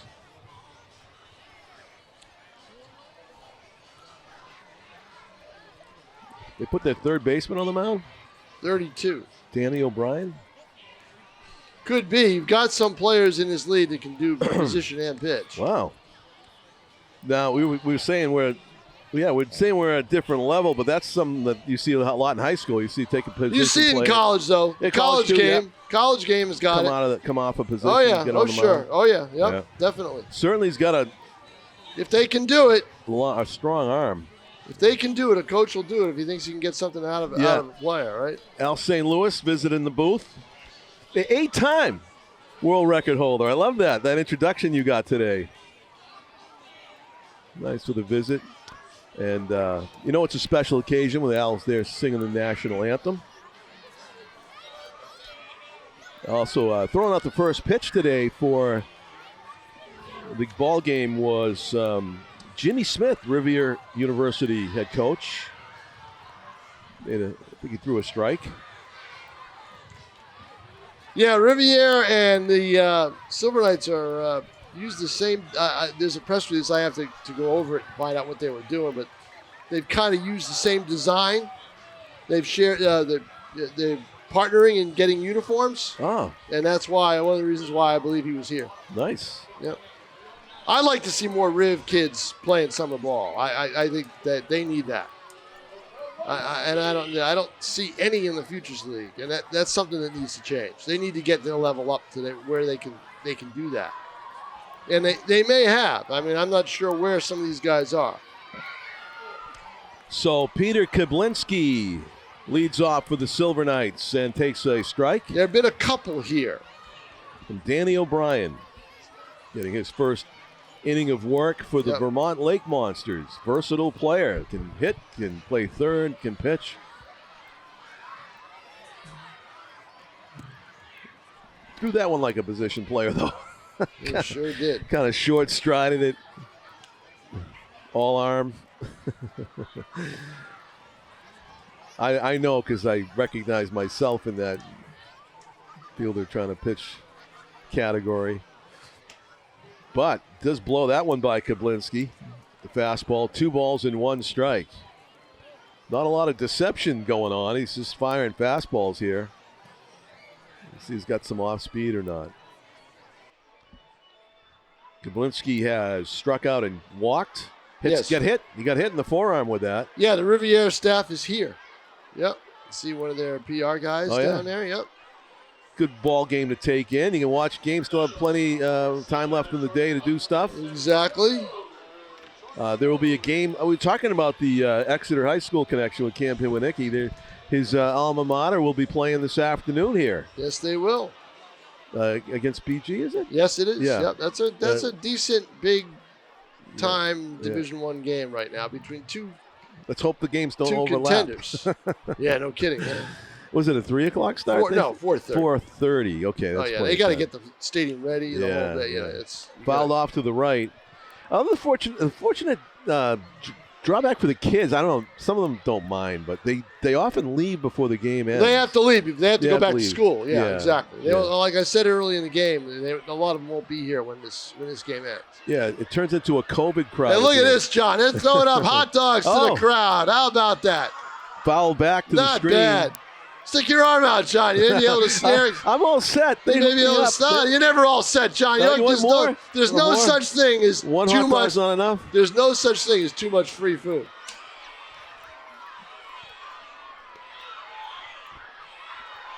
Tell you what, I don't know if they can repeat the quality of these chicken tenders every day, every game. They are good, aren't they? Oh, that's what I got too. Wasn't expecting that. That's what I chose too. Yep.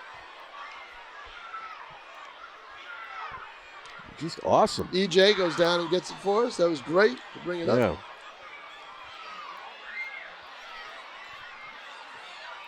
Oh, 0-2 is the count. Fouled off to the right. Is it playable? No, it's going to find grass. It was over playable, but nobody could get to it. That's 2 drops in.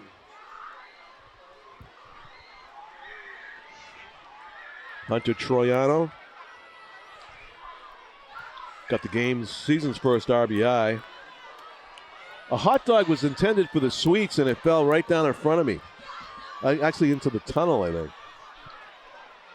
Somebody got a lucky hot dog. There's another one. It's raining hot dogs in front of us here. It is. I know. We're in the wrong spot. We're indoors. They're throwing them up to the sweets. And that's good arm on the hot dog tosser here for the Silver Knights staff. Hunter Troiano facing a 1-2 pitch. He's looking for a cookie, not a hot dog. And down and away. Good. Wow, good. It looked like a hot dog got thrown up top, and then it was eaten, and the wrapper came down on a one-timer. I don't know who's up there, but some hot dog Shrek is just eating them and throwing the wrapper back immediately. It's Joey Chestnut. 3 balls, 2 strikes. The count's gone full. Battle here between Danny O'Brien, the Vermont reliever, and Hunter Troiano, the Silver Knights 3-hitter, takes a walk. And you got first and second, nobody out. 2 walks. Well, a hit by pitch and a walk. Hit by pitch, right, yep. And promising start to the inning after the Silver Knights went down by 2 runs. Here comes Caleb Vacciano, who's been putting on a show defensively in this one. And offensively, not so much. Struck out and popped to third with the bases loaded. And a visit loaded. to the mound by Matt Fincher. Yeah. This one worked last time he came out here. Remember, it was nobody out, bases loaded. Sure did. Mound visit, and like 2 batters later, no runs scored. You're out of the inning. He's looking for some more of this verbal magic. Now, he leads the league in mound visits. Oh, he does? He made a lot of them last year. Matt Fincher, who's and they all worked. number 23, was retired by the Chatham A's in the Cape Cod League when he retired from that team as an assistant coach in 2006. You know a guy has got a lot of baseball experience when he's retired from a league with your number retired, and 20 years later, you're still in it. You're in 2026, and this is going to get broken up. Powwow. It's about to end. The home plate umpire moving in. Oh, he's in on the huddle now. He's in on the strategy, whatever this is. Yeah, exactly. Matt Fincher's just completing his sentence. Well, they know, right? His sentences. They're told. I'm sure these umpires, in a conference call somewhere, okay, this guy, you got to watch out. He's going to come to the mound a lot, so you got to make sure he's limited a little bit. Right. What is that? He said just indicated 2. You get limited mound visits then, right? I think He's so. writing it down. They do an internal pitch clock, too. Okay. I think he only has 2 left. And Matt's discussing that fact right now. Really? All right. I was going to come out like 5 more times, but just twice. Silver Knights with a chance here to possibly get this back to a tie game at least. The hot dogs are flying all over the place. They are. It's tremendous. Raining hot dogs here as the sun really comes out wrappers. Hot. Yep. Want to point out they are in the buns, they are in the wrappers. I assume they've been cooked very nicely.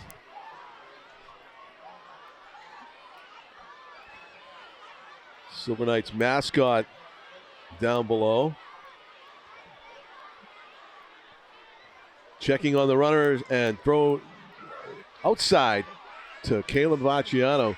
1 ball and 1 strike to the Silver Knights second baseman. I bet Vacciano's trying to look to see if he can take it the other way. Yeah, that's an inviting hole between the first baseman who's playing up and the second baseman who's cheating towards second. And the pitches are all outside. Outside. So yeah, Danny O'Brien consistently missing away. In fact, that was a good job by Thomas Moss to save a wild pitch. Yeah, he has not had his control at all in this stint. I think he's sacrificing control for velocity. So that's why I think you kind of almost put the bat on the shoulders and make him throw a strike. Missed again. Yep. 3 balls and 1 strike, Even a 3-1 pitch. I don't know if I'm swinging, John. Do you? It's got to be in the exact spot you want it. Right. I'd say middle, yep. Waist high.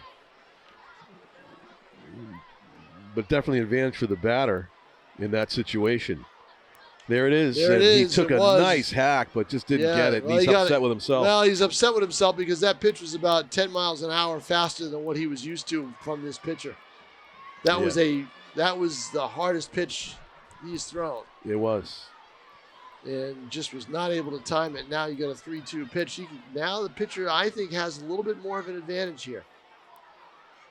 Oh, not there. You're right, Tom. But not there. As a batter, you want to hang in. It's like it's a front door curve or anything, but there's no way to get out of the way of that. Yeah. So Vermont is going to probably give up something here. Yeah. And as you would think they would have, the Lake Monsters have a pitcher warming up in the bullpen as O'Brien is struggling with his control. He's hit his second batter of the inning. As Vacciano takes his base. And here's Nate Kearney, Tom. Bases loaded, nobody out. Chance for Kearney to kind of atone for a couple of things, right? Another mound visit. Yeah, this is going to change. Take him out. This is going to take him out. You're going to go lefty-lefty. Yep. They have a lefty warm up in the bullpen and pitcher. do it. But here's Kearney. Now, does Kearney hit? That's the one thing I wonder about. They're going to hit him. Oh. Let's see. He's coming back. He's going to talk. He's going to obviously probably stay in because why would he come back and still have the bat in his hands? So they're going to talk about it, though. But they're also going to talk about the pitcher coming in and what they need to adjust to here. Kearney, a lefty hitter, going to go lefty-lefty here. As I said, Kearney can atone for a couple of things. I thought that either a scoop or one ground ball, one of those 2 plays could have been made last inning. They weren't easy plays, but they could have been made. And then he's also hit into a double play with the bases loaded. So inning-ending double play. So he wants another crack at this. You can tell. The relief pitcher for the Lake Monsters will be Chase Burrows, number 4. He is from Cream Ridge, New Jersey, like Ice Cream Ridge, New Jersey, and he pitches for Babson. 6 foot, 185-pound lefty. Some of these kids are from Ledge Street School. I see one of the teachers with the shirt on. You're right, Ledge Street. Yeah. Second Nature Academy, Fairgrounds, Nashua South, Greenhalgh, Hunking. Now the kids down in the first Matthew base. Thornton. North Londonderry's here, Tom. Kids, yeah. They got a ride back. Yeah, exactly. Fairgrounds in Charlotte Ave. In sections 101 through 205. And guess what? We get to do it all over again. A week from today. Wednesday, a week from today. That's June 4th, right? I believe we will have that game, I'm pretty sure. Yeah, what's on our schedule?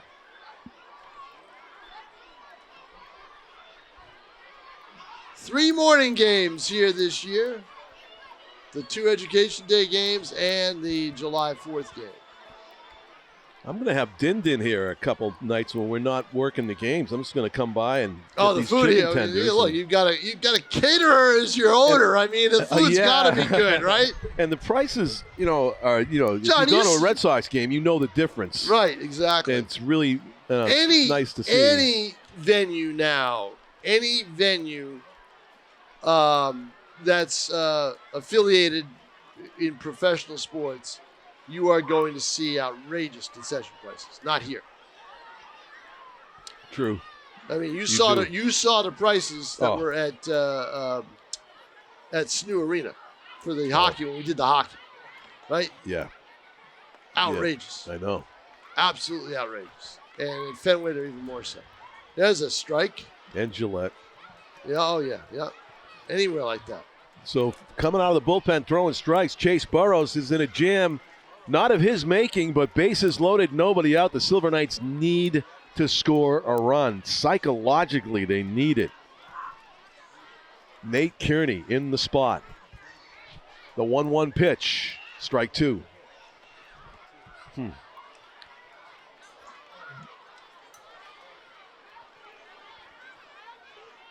Kearney down in the count. Not what he wants. No.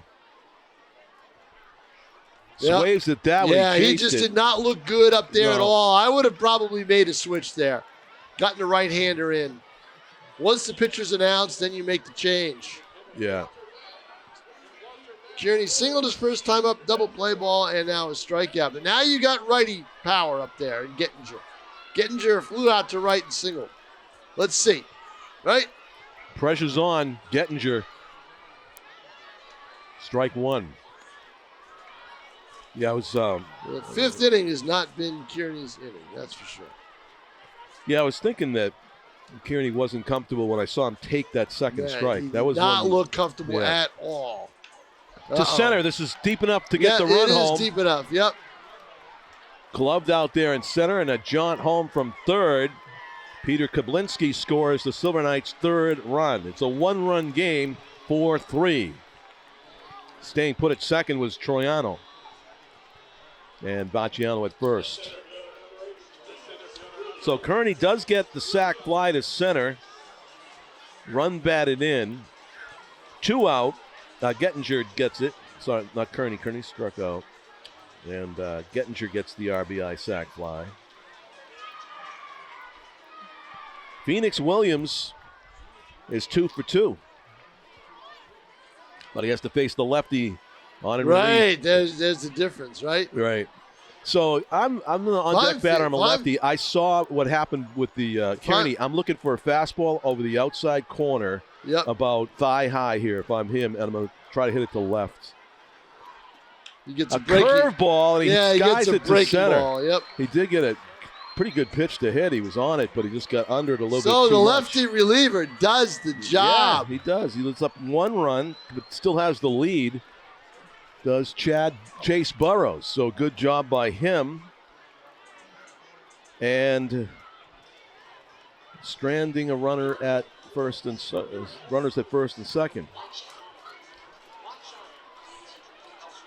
But the Knights get a run. A 4-3 game. Josh Florence back out there. Yep. Now let's see what these kids are going to do. Oh, it's going to be time to brush the bases. Oh.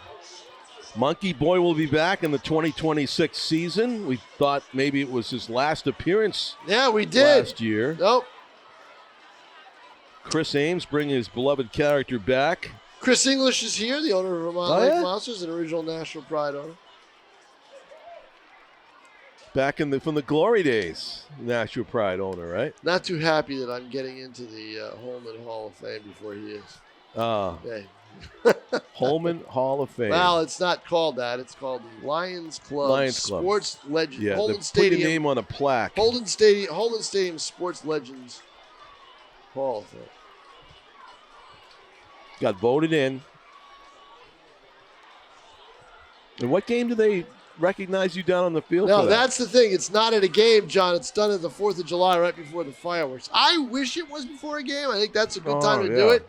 Mickey Gasper's induction will probably be before a game because he cannot be here on the 4th because he's with the Red Sox. And they're going to have to try to pick an off day for him to come up and receive his award. And that'll be, they're in Anaheim on the 4th of July. So they did not play on Memorial Day. What is Major League Baseball doing by not having? I was shocked about that. Well, don't be, because it's happened before.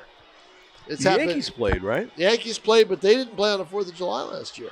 Oh, really? The Yankees did, yeah. Wow. That's a day to play. I mean, that's the one day you want everybody Yankee to play. Doodle Dandy Day, I mean, Major League Baseball, John, the people they have running it just have no clue. Wow. Absolutely no clue. You know? So the Vermont Lake Monsters, who put a 4 spot up on the board in the 5th inning, trying to add to it here in the top of the 6th. First pitch swinging, ground ball to the left side by Evan Dennis. On the run, nice play by Kablinski again. And with that strong arm, 1 up, 1 pitch, and 1 down in the Lake Monsters' 6th. Yeah, you had Hewitt ending that inning last inning. He didn't. He was the one who tripled. So, and Lopez. Teagard tripled, right? No, Hewitt tripled. Hewitt tripled. Yes, sorry. You were a batter off. Ah. Yep. So that was Fitzgerald with the out there. Yep. Yeah. Sorry, folks. So Lopez is up now. So that's right. I looked it up in between innings. The big guy, Hewitt, tripled. Yeah, I looked it up in between innings. I thought, because that's what I had here with Hewitt, and I was like, I don't know, either he's off or I'm off. And I looked, I didn't see any way I could have been off. So we're looking at the hitters. I didn't miss a square. But Vermont sent 2 quick strikes. Vermont on Lopez. sent 8 to the plate in that inning. They did 8 to the plate, not 7. Yeah, not 7, 8 to the plate. Skies it, foul territory, left side, and Kaminsky makes the play. Yeah, pop-ups in this game are going to be caught, John. It's something that we're not used to either.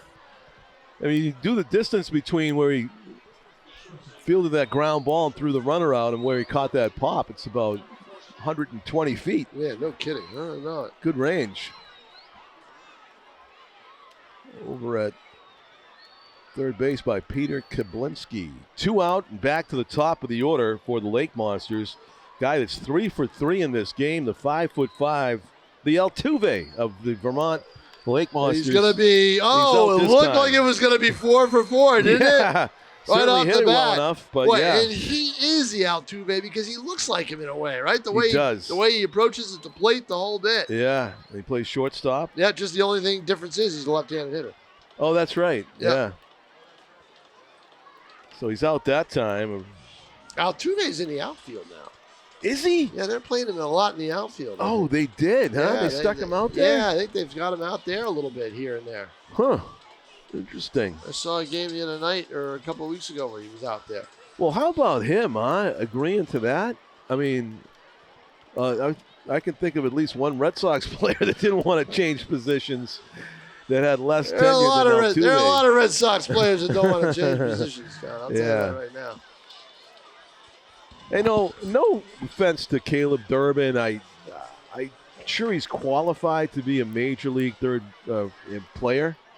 But if you're playing for the Boston Red Sox and you're playing third base, you got to be able to pound home runs and have a major impact offensively, right? Well, I mean, look, it's the same. Bill Miller, Look, Mike Lowell. It's the same thing in New York, John. Oh, it is? Yeah, I mean, their third baseman is not hitting at all, and he's 190 something. He looks helpless at the plate half the time. Yeah. So they have made some adjustments and put some other people there to try to alleviate that problem here and there. Yeah, but I put that on the general manager, you know. Well, it's look. Here's the thing. It's two things, right? Yeah. If you're in New York, the first thing you want is lefty power because of the short porch in right field. First thing you want, lefty power. If you're in Boston, it's the opposite. You want that lineup loaded with right-handed power hitters. Yep. Right-handed hitters. Yep. And they just didn't do it. He concentrated on pitching and defense at the sacrifice of right-handed power. And now what's happened is they have no power. Boring baseball. Yeah, boring baseball and losing baseball. Right, and that's something that he knows. I think he knows, and he's trying to rectify that. But rookie, first year as a GM, and not first year, but first stint as a GM, you can't make those kinds of trades now because nobody's ready to deal yet. Sunshine in full here at Holman Stadium. Yeah. We got great weather for this game. They're hoping for great weather again on Saturday night if they can squeeze it out. I know it's supposed to rain the first part of the day. Hoping for great weather Saturday night for their, I guess you got to call it the adult opener, right? Yeah, the night game? Yeah, the night game, yep. Against the Spinners? Yep, and Friday night Lowell is going to be a big event. Big deal. The people in Lowell missed the Spinners when they left, and they'll be glad to welcome them back. And they missed the Spinners especially, John, because there was nothing else there in the summertime. Yeah. Maybe a couple of adult league games and things like that, but no steady franchise playing in the Nashua Park in the summer after UMass Lowell was done. Ground ball, right side foul. Peter Fisher battling against Chase Burrows, the lefty reliever for the Vermont Lake Monsters, who came into a bases loaded, no-out jam and let up just one run last inning to preserve the lead by one run, 4-3. Silver Knights trailing as they bat in the bottom of the sixth. John, something was wrong here. In the bottom of the sixth, they did not do Love Is Gone in the middle of the sixth. That's always in the middle of the sixth. It is? Yeah. Not the seventh, They didn't move it? Well, if they moved it, so they did not do it. And steps on the bag. We'll find out. So maybe they just feel like you're talking about the adult opener, Tom. Maybe they're saving it. No, what do you got here? You got a bunch of kids. Come on, what are you talking about? Come on. Isn't that an adult song? No, it's John. Kids get unconditional. John, you got ball players dancing. You got a bunch of kids in the crowd. What are you talking about? Wow, I opened up a can of worms. Oh, my God. With him there. I had a sensitive spot. Come on. No, it's just common sense. It's common ballpark baseball marketing to have them do it in front of the kids and not wait. That's true, yeah. The kids aren't listening to the lyrics anyway. No. They hear the music, they're bopping around, and they watch the players do it. They think it's a riot. Slice to that's right. going to be a base hit. hit. Down for a hit. Yep. Grasso thinking about two. Yeah. We'll put the brakes on. Good throw in a second. Yeah, not bad. So a one-out single gets us back to the top of the order to Connor Smith. 2 for 3. That's He's been on base twice out of That's three the times. kind of hit they needed with the bases loaded, right? Yeah. And they just did not. Nobody on base. They didn't get it. Yeah. Smith scored the first run of the season in the FCBL as he reached on a walk and came home on a Hunter Troiano ground out. Silver Knights enjoyed a 2-0 lead for a while until the fifth inning when the Lake Monsters put up 4 runs. Some of the kids got to be back to school. Have to leave in a 1-run game. But I'm sure they enjoyed getting out and getting into the sun instead of being stuck inside for the first part of today. That's a ball down and in to Smith from Gannon University in Erie, Pennsylvania. Tom looked it up.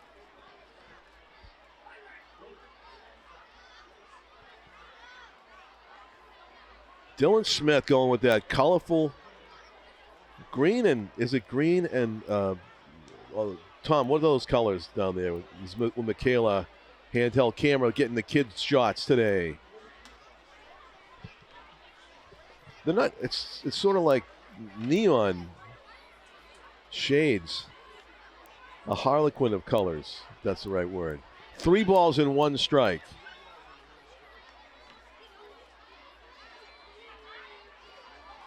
Connor Smith in the driver's seat right here with a hitter's count.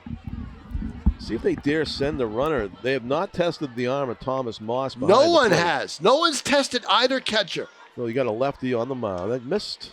Ball 4. And here we go. Yep. So second time that Connor Smith has walked today. Yep. And here is Kablinski. He's been on base 3 times. Let's see if the Vermont Lake Monsters can get Kablinski'd. Big third baseman. It's my favorite last name on this team.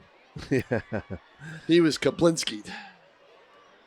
Let's see if he can do some damage here. Of course, the tying run was at first base, and the person at Connor Smith, lead runner, is Grasso. So I had the headset on and didn't hear. Evidently, they did play it.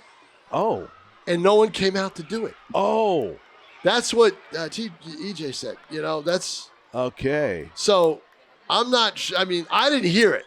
I wasn't paying attention. Right. Very high to left center. He was trying for it. Yeah, wow. He definitely that's explored the ball. reaches of the ballpark. And smart play to tag up. Both runners tag up. That ball was hit to the warning track. You've got to tag up on a fly ball that deep to center field, and they did. Tell you what, Peter Kablinski's got major league arm and major league power. Well, I'll tell you what. I mean, that was high and deep. The one thing, didn't get it all. The one thing they did try to make sure they went out and got was a little bit more power than they had last year. Yeah. For 2 reasons. One, obviously, in a regular course of a game, you want the home run, right? The entertainment value, the run value, the whole bit. But the other part is, last year, if they went to a home run derby, they basically had nobody that could win that. And looks like it's going to be a different story this year. Yeah, you see Kablinski. He looks like he could probably do it. 2 quick balls to Hunter Troiano, who's in a pressure spot. Down by 2, 2 outs, 2 runners in scoring position for the Silver Knights. Things are thinning out a little bit. Strike 1. As we are after the noon hour. Yeah. After 12 o'clock, and some of these kids got to get back to school. Key pitches right here. It's Chase Burrows tries to preserve the lead. Silver Knights could take it with 1 hit. Line drive is going to find the grass, but foul. Yeah, about what, 4 feet foul, 3 feet foul? Yeah. It looked like off Hunter the bat was thinking of going that way the whole time. Yeah, off the bat it looked good. Too much slice, so it's 2 balls, 2 strikes. 2 outs, 2 on, and down by a run are the Silver Knights. 4-3 game. Nashua's got 5 hits, 9 hits for the Lake Monsters. Hammered to the third baseman. Inning over. That is tough. You get the first 2 on. You do not plate any runs. Second and third. That was number 34 who went into the game. They put O'Brien back there, or let me see. They could move him back, right? If he came on the mound and then move him back. Don't know who made that play, but number 34 is Langdon Hazen, 6-footer from Underhill, Vermont, plays at Quinnipiac, the third baseman who made the catch on that line. That was right to him, Johnny. It wasn't a spectacular play. He didn't have to make it. It was a hard hit ball right to him. Who the substitution was. Yeah, unfortunate for the Silver Knights. Could have taken the lead on that. Instead, it's still 4-3. Vermont leads as the third inning of work for Josh Florence. Relief pitcher for the Silver Knights, Stonehill right-hander. Still a pretty good amount of kids here. Get to see at least one more inning. The Nashua kids don't have to leave just yet. Oh, it depends. Yeah, it depends. Depends on what the school wants them to do. Yeah. So.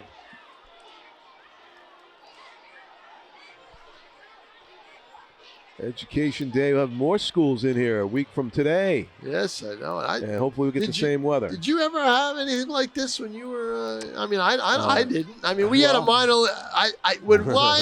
When I was going. When I was in grammar school, for sure. No. No, Yeah. and well, the thing is you would need a minor league team around, right? Yeah, That's the thing. yeah. And there's nothing. There Right. was nothing there down in Boston. So for the Red Sox, that's all you not going going to cut school at yeah, Latin right. and walk across that one the you'd have to fence. cut school, right? Exactly. And that's what I at Northeastern. I just walked Yeah, it across does, the same fence. thing.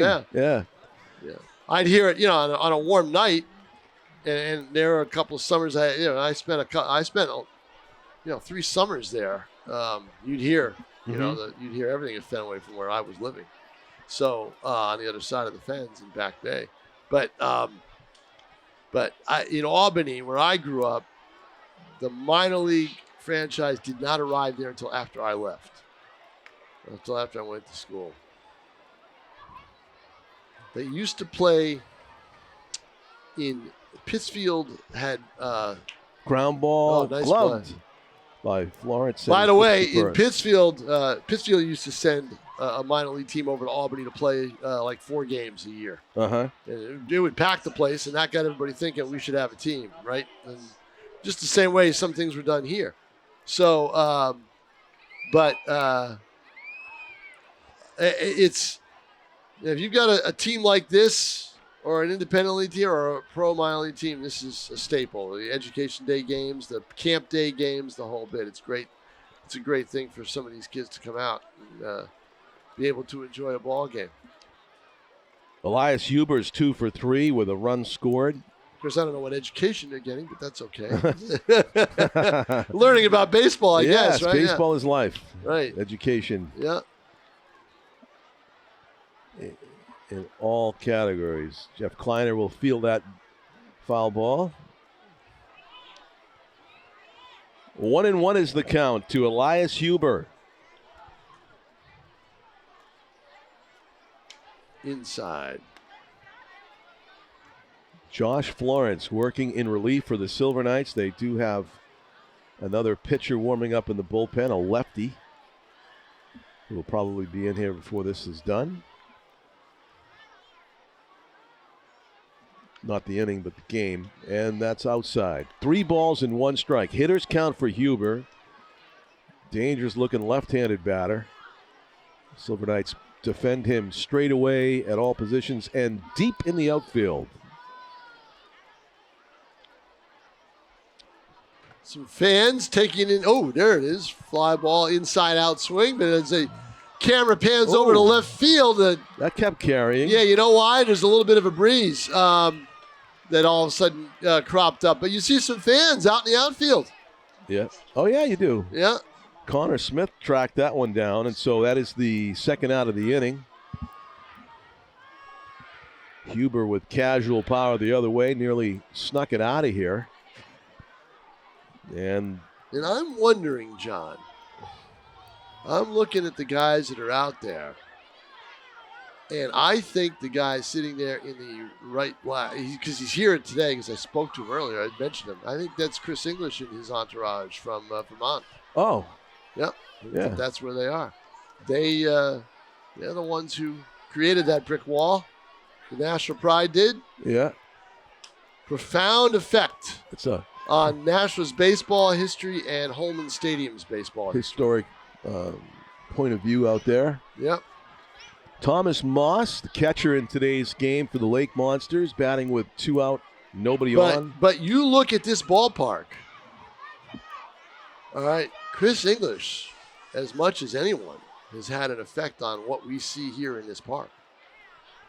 Yeah. And the Triples Alley, you often point that out in right field. Triples Alley, the luxury suites, the brick wall, the whole bit, John. They stayed with it. Must have been good ideas. He was here for it. Yeah. He was still here when they did it all.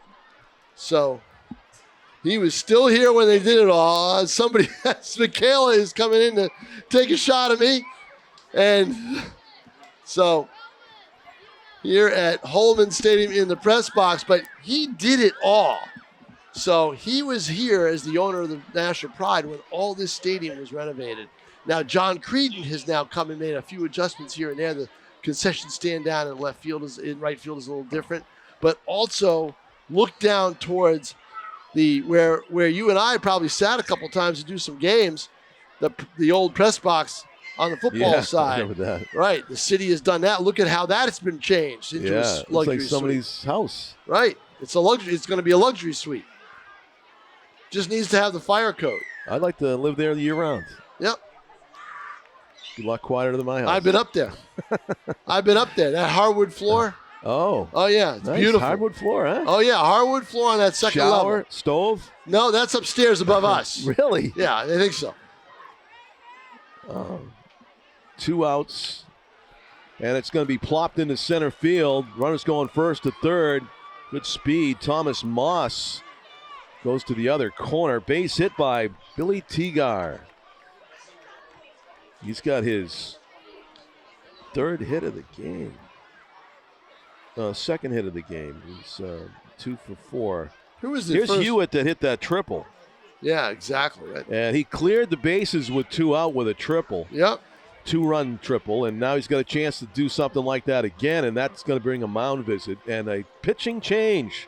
They are not going to let Hewitt face the right-hander, Florence. They're going to bring in the lefty from the pen to face Hewitt, who gave the Lake Monsters the lead back in the 5th inning. And there's no secret to why the Lake Monsters are in this lead. They've got 10 hits. So, boy, wow. Tell you what, take a look at the concourse now. It's almost empty and in front of us. And the left side of the stadium is just almost empty. And the other kids are getting ready to probably pack up. Or they probably have about another inning in them to stay. And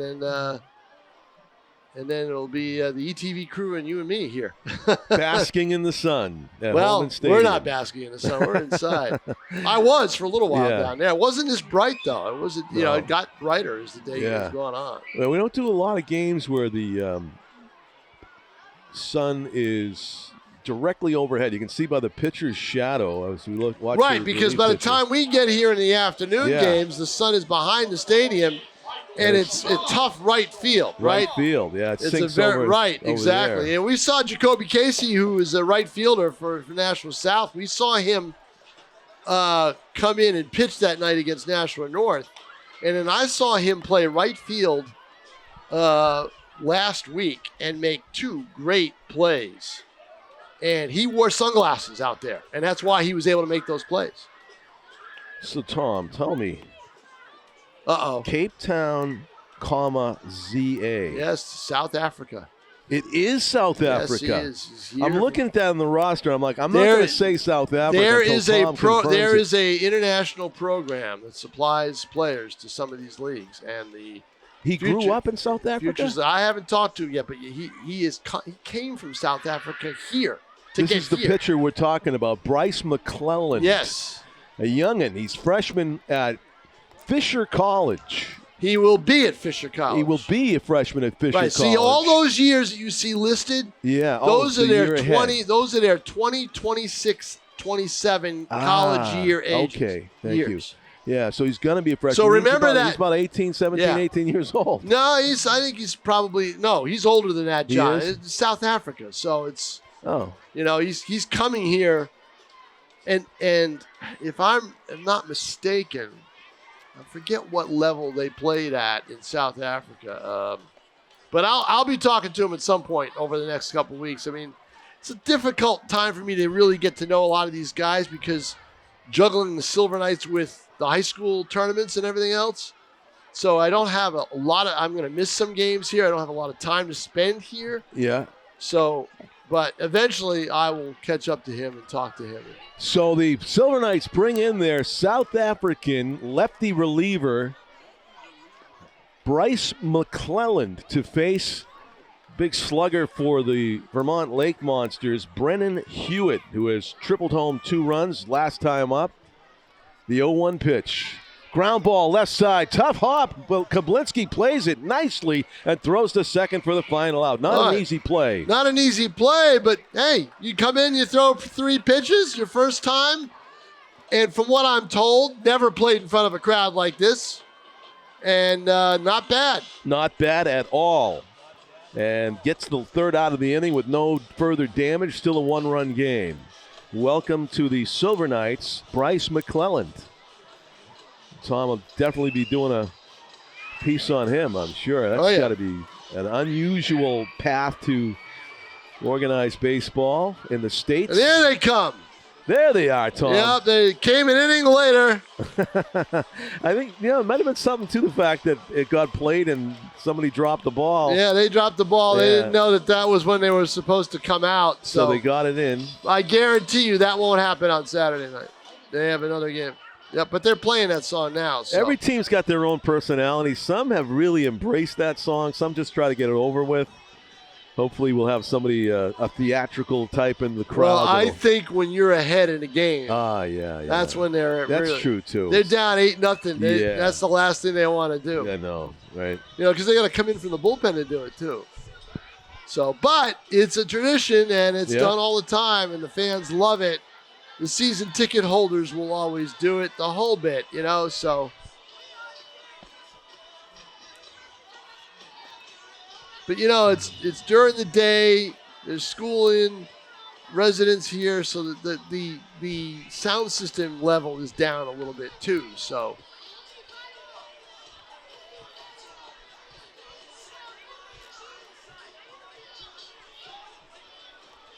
Let's see. Same pitcher here for Vermont?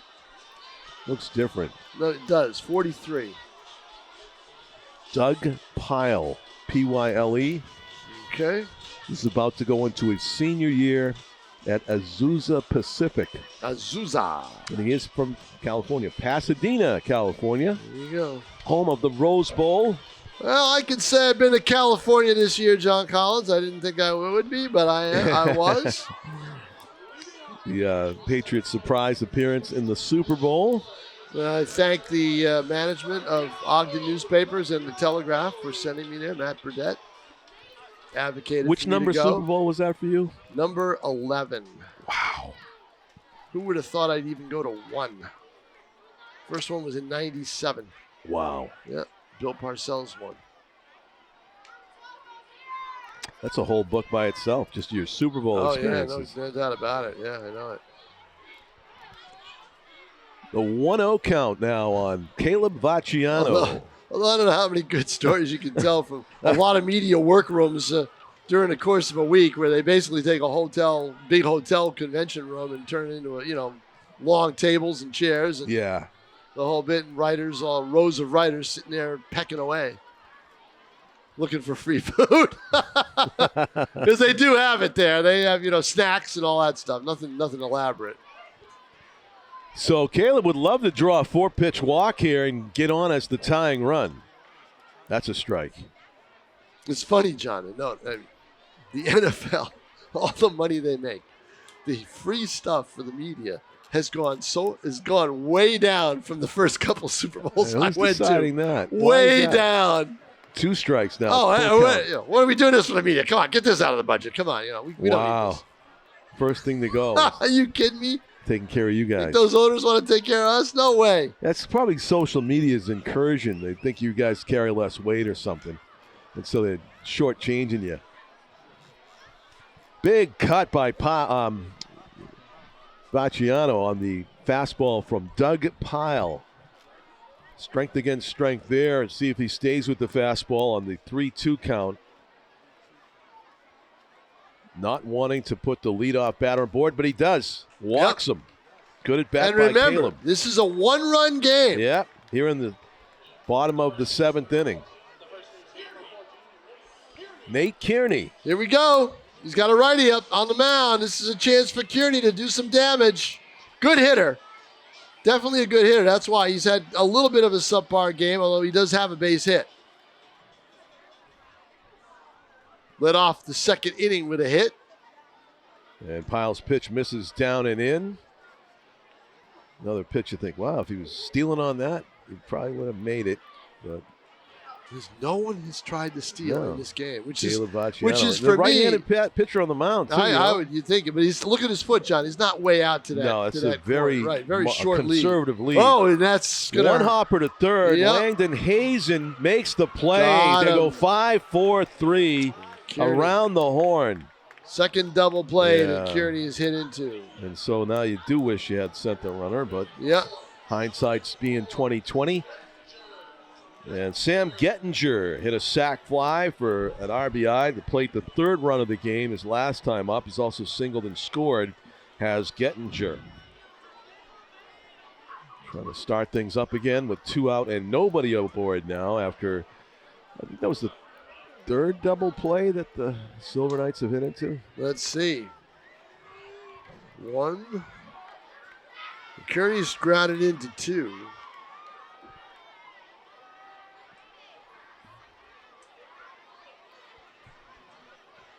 The 0-1 pitch. Can't find the third yet. No, it's just 2. It's just 2. Feels like 3. But yeah.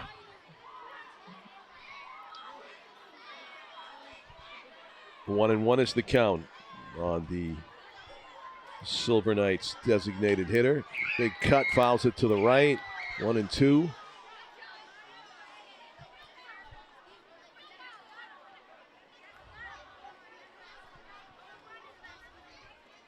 Kind of unlucky again, though, for Kearney. Hit that ball hard. Hit that ball hard. That's right exactly. Saw it happen to Troiano with his line out with second and third to end the inning.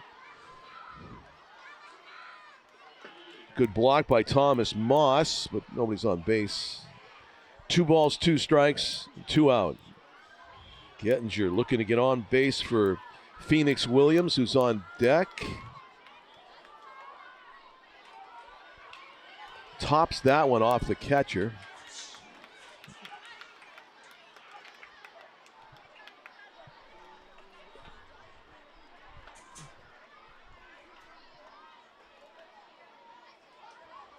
Wednesday afternoon baseball now here at Holman. We had a 10:30 start. Yeah. That's 12, up and away. 12:53. Counts full. 2 hours, 20 minutes so far. 2 hours, 23 minutes. 25 minutes. Almost. Catcher, by the way, is from Sugar Land, Texas. Thomas Moss. Grounded over the mound and through. Nice diving effort by Brian there. Richmond but couldn't get to it. Had the runner been on first base earlier, it would have been a double play ball. Yeah. Shortstop would have been shaded over close. that way. You're right. Yep. Tailor made. Yep. So, again, an opportunity maybe to steal it back, get in scoring position. Here's Phoenix Williams, who is 2 for 3. Had a line drive single off the back of the base umpire up the middle his first time up. Still surprises me. No steal attempts for either team today. No. None. Oh, you know what? Tim reminded me, there was one instance where Silver Knights, I think, sent the runner twice. Yeah, and it was a hit. That was a hit and run. Ball. Yeah, foul balls. Yeah. Right, but that was a hit and runs. Right? Okay. I imagine the batter was told, hit and run play was on, But you never know. Ground ball slowly hits shortstop That and third baseman converge. And it's thrown away or got by the first baseman. And they're going to hold the runners at second and third. It was a fairly tough play for Langdon Hazen. He cut in front of the shortstop, Brian Richmond, and threw on the run. I'd almost be willing to score that as an infield hit and an error, allowing the runner to go to second, because I thought he was going to beat that out. And you know what, Tom? I'm going to give the error to the first baseman, I think. Do you think he would have beaten that out? No. You don't think he was going to be out? With your scoring. Right, you think okay. But the error, I would think, goes to the first baseman, not the fielder. Right. I thought it kind of handcuffed the first baseman, and he could have caught it, or at least not let it get by. But here they are. Go ahead, runs on. 2 out. And here's Peter Fisher, and there's going to be another. Oh, you knew it. Another mound meeting. You knew it. Yep, I'm telling you. Leads the league in mound visits. Matt Finch is going to want to talk about it. Yep. And he probably leads the league in managers, head coaches doing mound visits where they don't take the pitcher out. Right. Oh, yeah, no, exactly. You get the whole. You mentioned when Nick Guarino went out, he knew he was going to take the pitcher out. Right. So he lets his pitching coach do these visits. Right, is that what exactly. it is? Yeah, the pitching coach always would. That's typical in baseball. Yeah, it is. You're right. Yeah, pitching coach goes Yeah. out there to talk strategy. Manager goes out there to make the hook. Although, maybe it's because I'm old, I'm wondering why managers don't make that visit more often. Maybe because it's the major leagues and you should know what to do as far. I mean, managers delegate a lot in major leagues, but I just think there's sometimes where the managers should go out there and talk instead of the pitching coach, but they don't because that's not how they do it. Of course, it didn't work out very good for Jimmy Williams when he left Pedro in the 2003 game. That wasn't he Jimmy. Got fired right after that. That wasn't Jimmy Williams. Oh, who was that? No, that was. Oh no, it wasn't Jimmy Williams. It was the other guy. It was Grady Little. Grady Little. No, thank you. Yeah, I kind of lumped them together, unfortunately. Yeah. So you're right. Grady Little got fired. Jimmy Williams is a good manager. He was. Jimmy Williams is a good manager. I did not think that Jimmy Williams deserved to get fired. They were above 500. They all do eventually, don't they? Yeah, they all do. Yeah, exactly. You know, Alex Cora gets the can. Oh, yeah. Let's shake things up. I think Cora got dismissed because of disagreement in philosophy. I think you're right. I think that was all philosophical. Yeah. With Craig Breslow wanting to go younger and Cora wanting a veteran group. And I think that was the deal. They didn't think Cora was the manager for a young team, so he was gone. I think that's the whole difference. That's the whole deal.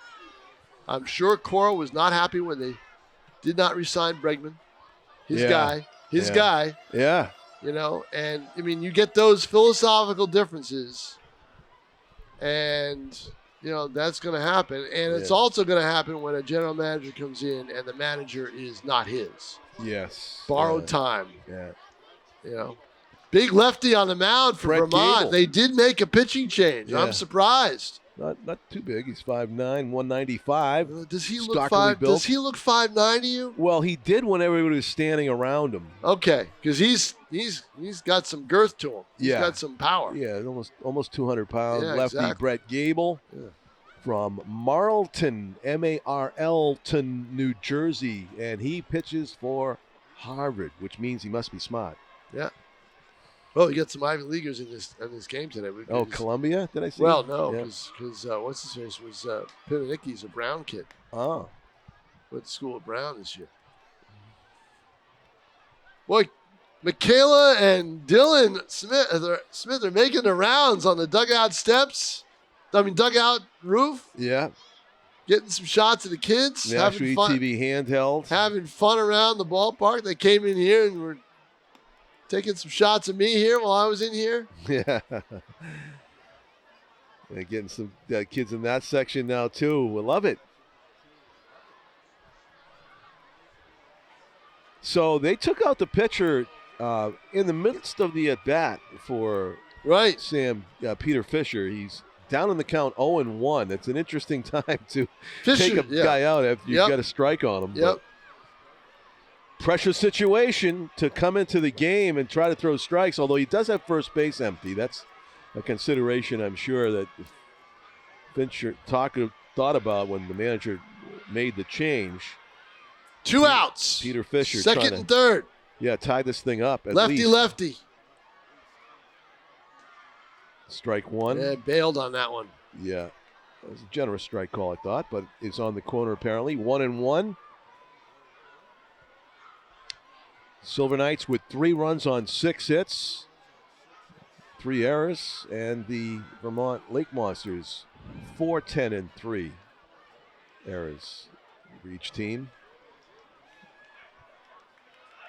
As well as we saw, as well as the defense has played in this game, for the most part, 6 errors on the board, Tom. Yeah, somehow. No kidding. I know it piled up. The pitch is skied. Left side, long run for everybody. No man's land, going to be caught though. Got it. It's that, in foul territory. It's the Altuve of Vermont with the play again. Yep. Brian Richmond tracks it down and diffuses the Silver Knights' threat to tie it or go ahead. They leave 2 runners in scoring position. as Fisher pops out to short in foul territory. On to the top of the 8th inning here at historic Holman Stadium. And Bryce McClellan back out there to continue his relief stint to begin the season.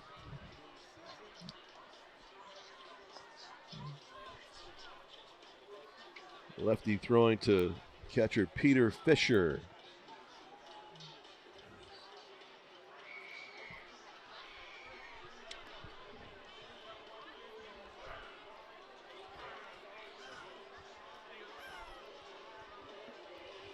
Actually, Ben Peterson is catching right now for the Silver Knights. I don't know if he's just warming up the pitcher. No, he's got full gear on. Yeah, he does.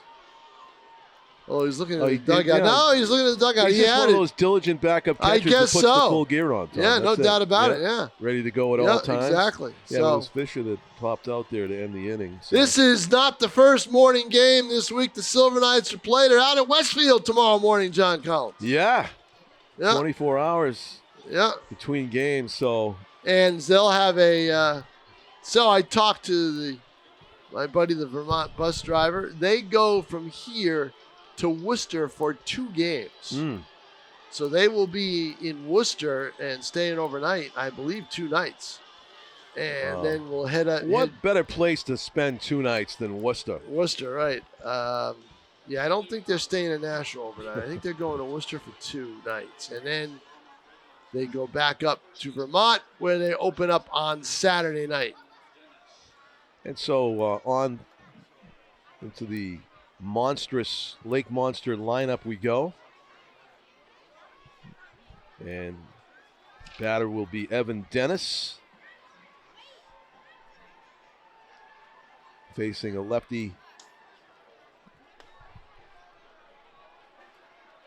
in McClellan, who misses inside with ball 1. 4-3. Yep. 7 innings of 7-run ball. That one's almost hit the umpire in the head as it bounced in front of the plate and came right up. 2 balls and 1 strike.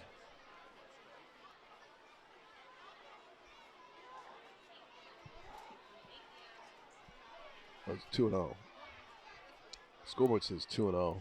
Yeah, it is. He bounced it. He bounced both pitches, didn't he? There's a pitch. There's a strike. I think.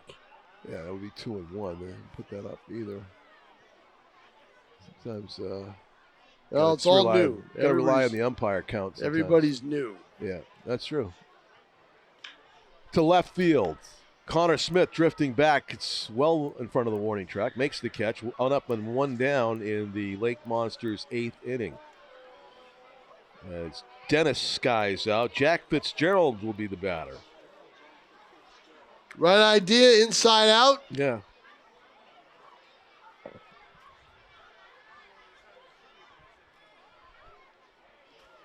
Fitzgerald hit into one of the double plays we've seen today, 5-3. You look at the flag, the wind is picked up a little bit. It's not strike called. It's not breezy here earlier in the day.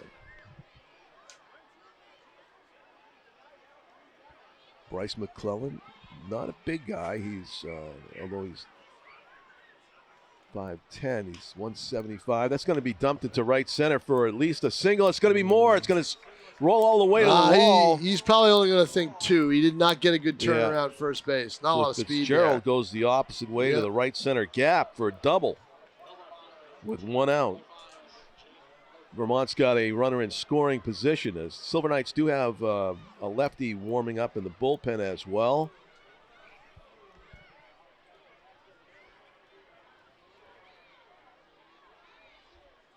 That would be Tommy Martirano.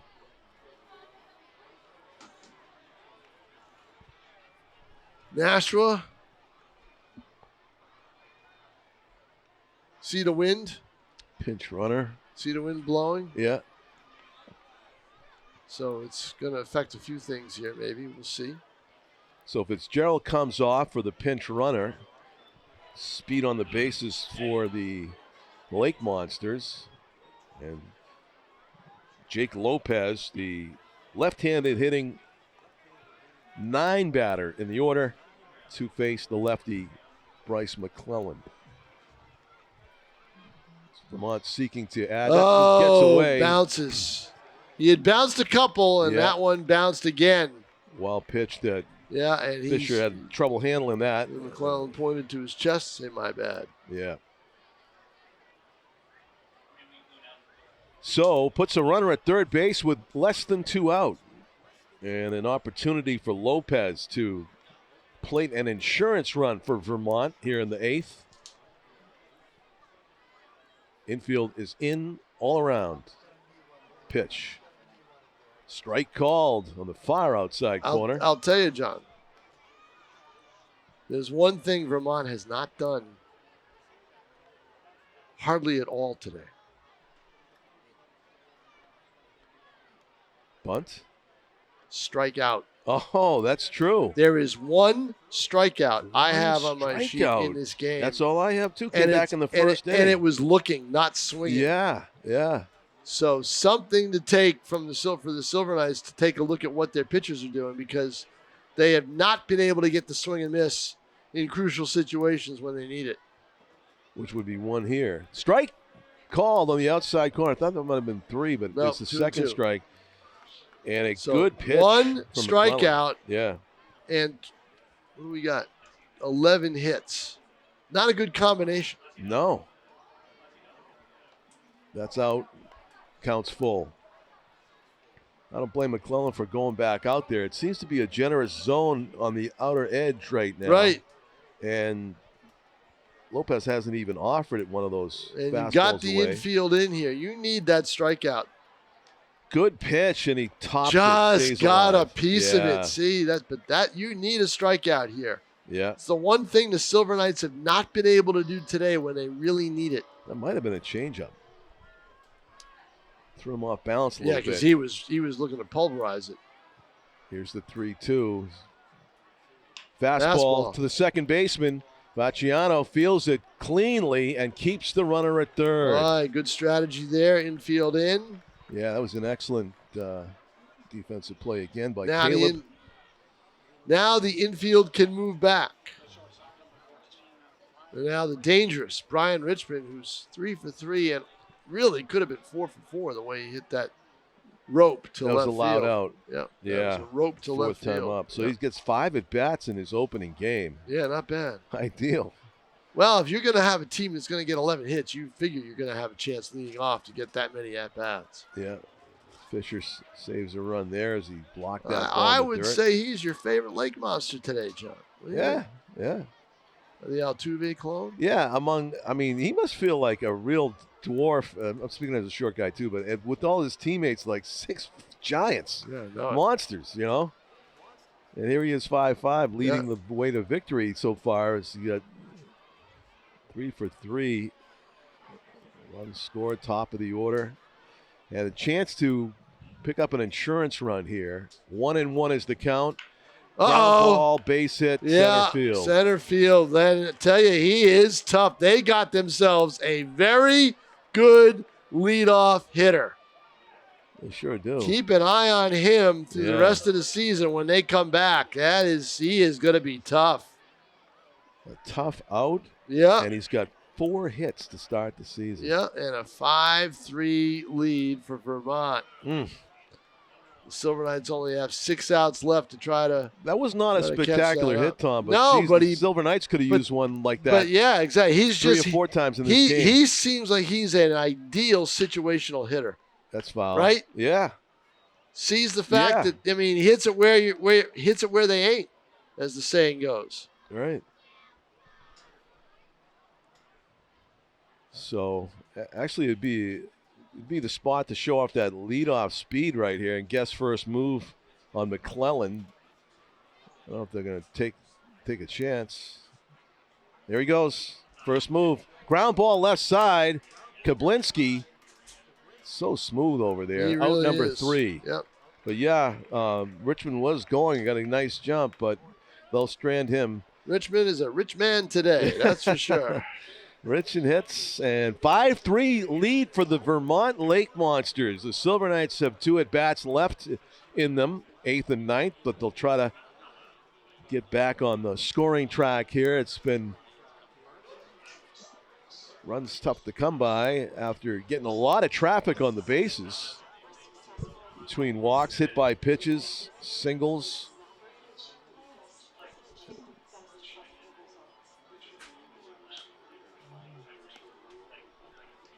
And back on the mound is Brett Gable from Harvard University to continue his stint in relief. Lake Monsters have another pitcher up and throwing a right-hander in the pen. I don't know if that's their closer maybe, as they hope to preserve the lead on into the 9th. Let's see, the Silver Knights are going to send up in this inning. Bottom of the order coming up.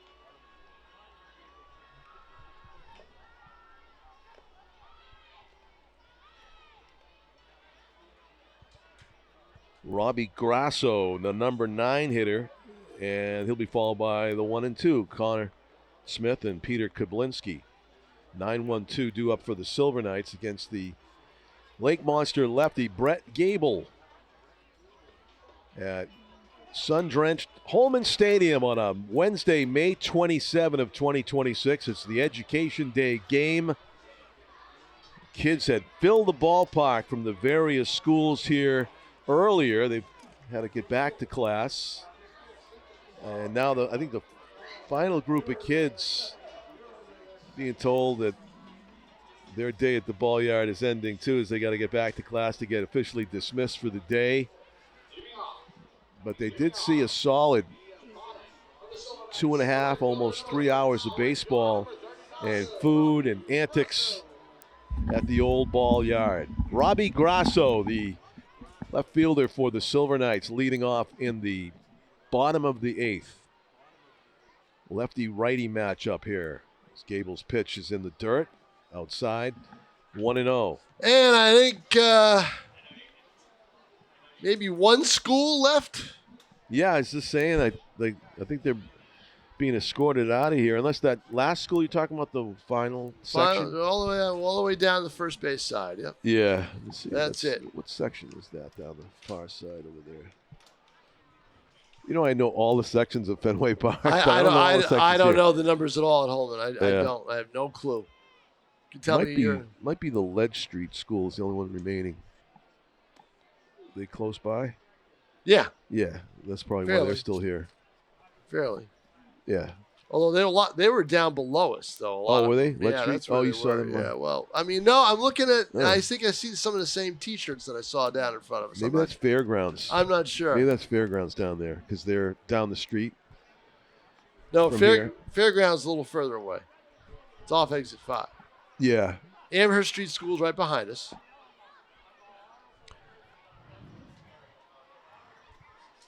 Broad Street, all the way down Broad. Yeah. So if you were at Genott's Market, you're facing it from the ball yard, and you just go left and stay on that road, that takes you to Fairgrounds. That'll take you to Fairgrounds. I believe that will, yeah. Yeah. Actually, last year, I thought I saw the Fairgrounds kids walking home from here to their school. Well, I'll tell you what, there was a contingent of kids that walked through the cemetery. Yeah, I think that's the Fairgrounds on their way kids. Here. That might be a tradition for them instead of busing Fairgrounds over. isn't that close, John. I don't not think that it's close? No, I don't. It's not that close. Not that close. No. Remember somebody asked for directions the other day? Yeah, but I think right off exit did. 5. Right off exit 5. You're not that close if you're off exit 5. So a walk to Robbie Grasso, promising start to the inning in which the Silver Knights are down by 2. And back to the top of the order in Connor Smith, who does have he's been on base 3 times, couple walks and a single. Also, Silver Knights has a stolen base at third. They need some hits here. Yeah. Out hit 12-6. Need to string them together and then get the big one that brings some people home. Yeah. The 0-1 pitch. Center field. It's going to hang up there for the shortstop. Who else? Brian Richmond ranges back and gloves it for out number 1 here in the 8th.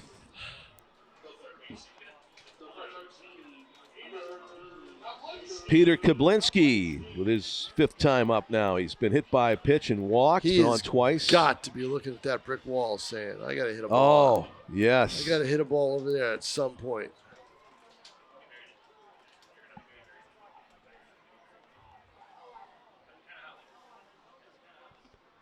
That one misses. Ball 1.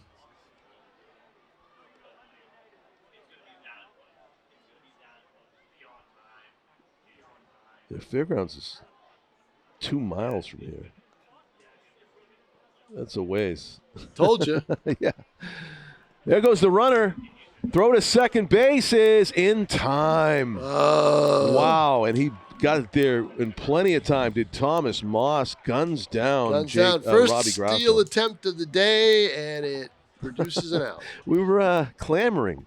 Clamoring for for to steal, and now we just found out why. Why they haven't. I thought he had a great jump. I did There's too. no way he's going to throw him out, and then he's got Moss. You make a throw like that, you're going to be making some plays, right? So that one hits the front of the plate and goes over everybody. That's the pitch you needed when the guy was stealing. Right. Silver Knights haven't gotten a lot of breaks today. 3-0, especially now if you see a 4-pitch walk here, gee, wow, I shouldn't have sent that runner. Strike 1 to Kablinski.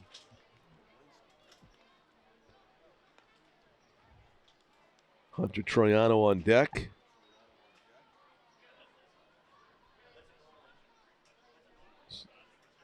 Good part of the order for the Silver Knights to do something here. Foul straight back. It's 3 balls and 2 strikes now on Peter Kablinski. Problem is there's 2 outs and nobody on, John. Yeah. And this team is not hit with men on base.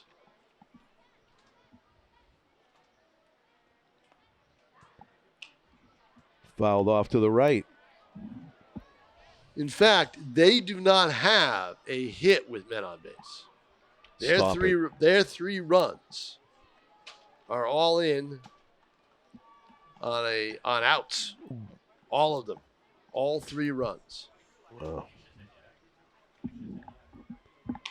In terms of That scoring, missed. in terms It of is a scoring, walk. in terms of in scoring position. In scoring position. Yeah, there's been a few times they had Men on base, right. first. But all 3 runs have scored on outs. Yep. So Hunter Troiano, the 3-hitter, with an opportunity here to keep the line moving. 1 out, 1 on. Silver Knights down by 2. 5-3. Lake Monsters have the lead. Nashua jumped out early 2-0, and then 4-run inning in the 5th continues to be the difference in the game. Those 9 innings make a difference, doesn't it? Does. We're so used to the 7 innings. Yeah.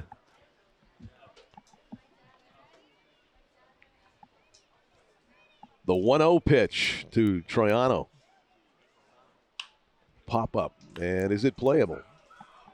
Yep, it's in the grass and it falls. That's tough, yep. Opportunity missed there for Vermont. Definitely. Glove the second out. Definitely. Yeah, Hunter Troiano lives to see another pitch in this at-bat.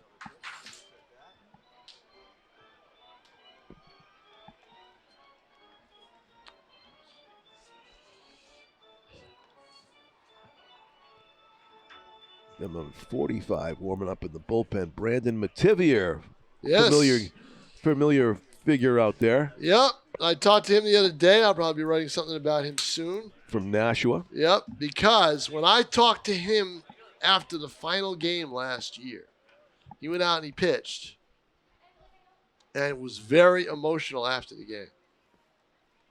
And the reason is he thought that would be his last game pitching in this stadium. Wow. He looks like he's throwing about 90 out there. He's got velocity, John. Yeah. And even more than I remember. Yeah, he had velocity last year. Last year was his best season, I think, even though he did give up I would almost call it season-changing home run to Sean McMillan of Vermont, who's not back this year. Dude, they have an interesting warm-up going up there, Tom. Sorry to interrupt, but they have 2 pitchers throwing to 1 catcher, and they're alternating by the pitch. By the pitch, right. Yep. And then he dances out of the way of it. And Hunter Trayan's like, how did that not hit me? No kidding. I don't know. But Mativier He did the Love Is Gone dance. Mativier went to a school, I forget the name of it, starts with a B. And he was redshirted when he wasn't expecting to be. Oh, yeah. And so he's not going to go back there. But what that did was that gave him another year of eligibility. Throw to first. So he's he listed got in the roster as Bellarmine. Bellarmine, yeah, but he won't be going back there. Okay. So that's down in I believe that's down in Never heard of it's it. down in South. I think it's in the Louisville, Kentucky area. Bellarmine. I think it's in the Louisville, Kentucky area. But so he was redshirted. Ground ball over the mound and Base hit. through. Stopping at second base wisely. So look at all this, huh? Yeah. With one out, first and second, and now you got the 4-hitter up there, Caleb Vacciano, with a chance to make You an got impact. 2 outs, John. Oh, there's two outs. 2 outs. There was Two a pop outs. to short. That's right. Forgot about that one. Pop to and the caught Richmond. stealing. Talked to Richmond and the caught stealing. Yeah. But anyway, Mativier, who's from Nashua, pitched at Bishop Girton, very emotional because he thought that was his last time ever at Holman Stadium pitching last year in the final game. Yeah. And now, the way it worked out, he's got another year of eligibility because he's going to go back to school at some point, and here he is. Wow. Yeah, he's in the portal right now. He said in a couple of weeks he'll know where he's going to go. How about that? The league is going to change what they do on rosters. If they don't do it later this year, they'll do it next year. And I'll tell you that right after this pitch, what that change is going to be. Vacciano awaiting the 1-0. The league is going to, as that's high for a ball, the league is going to indicate players who are in the portal on their rosters Oh, okay. because they're not going to be affiliated with that school that they're listed at anymore. That makes sense. Yep. The 2-0 and Brett Gable misses high. It's 3-0. And they say that's as much for the player and the fan, but it's also as much for the scouts and the college coaches because now, and I'll wait till after this pitch. The lefty, Nate Kearney, on deck would That's be good. up in another bases-loaded situation. I think it would be the third of his. If he gets on 3-0, strike down the middle. So Taken all the way was Vacciano. right. So another key spot in the game for the Silver Knights where love to see an extra base hit of some kind. Pitch way outside and so- it's a walk. So here we go with Kearney. Yeah. Boy, And they're not taking him out for a right-handed hitter. no, they're not. Riding with Nate. Yep. He's seen his full of lefties today, but he's also seen his full of the bases. Bases loaded. Bases I think loaded. it's the third time. And what else? What is about to happen in the key situation? I don't know, but they left. How about a mound visit? They left now. Of course, there we go. There we are. They have a righty warming up. They got. They have a. Oh, they're they do. They not have a gonna make pitcher change. that's inching toward the gate to see if he gets the call. He's got a right arm, so I They don't got a think. lefty on the mound. Yeah, I don't think you make the change. No. He's looking down there. No. He's gonna call for the right-hander. Oh. Wow. Interesting. And Nate Kearney is probably saying, "Thank you very much." I would be. I would be too. Yeah, no doubt about it. My wiffle ball Unless- days, I couldn't hit You know what? right-handers. This is their 4-out closer coming in. There I it think that's is. what the source of the confidence for Well, manager Matt Fincher. Well, I don't know. How do you know he's going to be? This is the first game of the season. If you've got a guy who has succeeded, Maybe he's got a good agent, hype man. Yeah. I mean, he But knows this one guy of the things I was is the guy.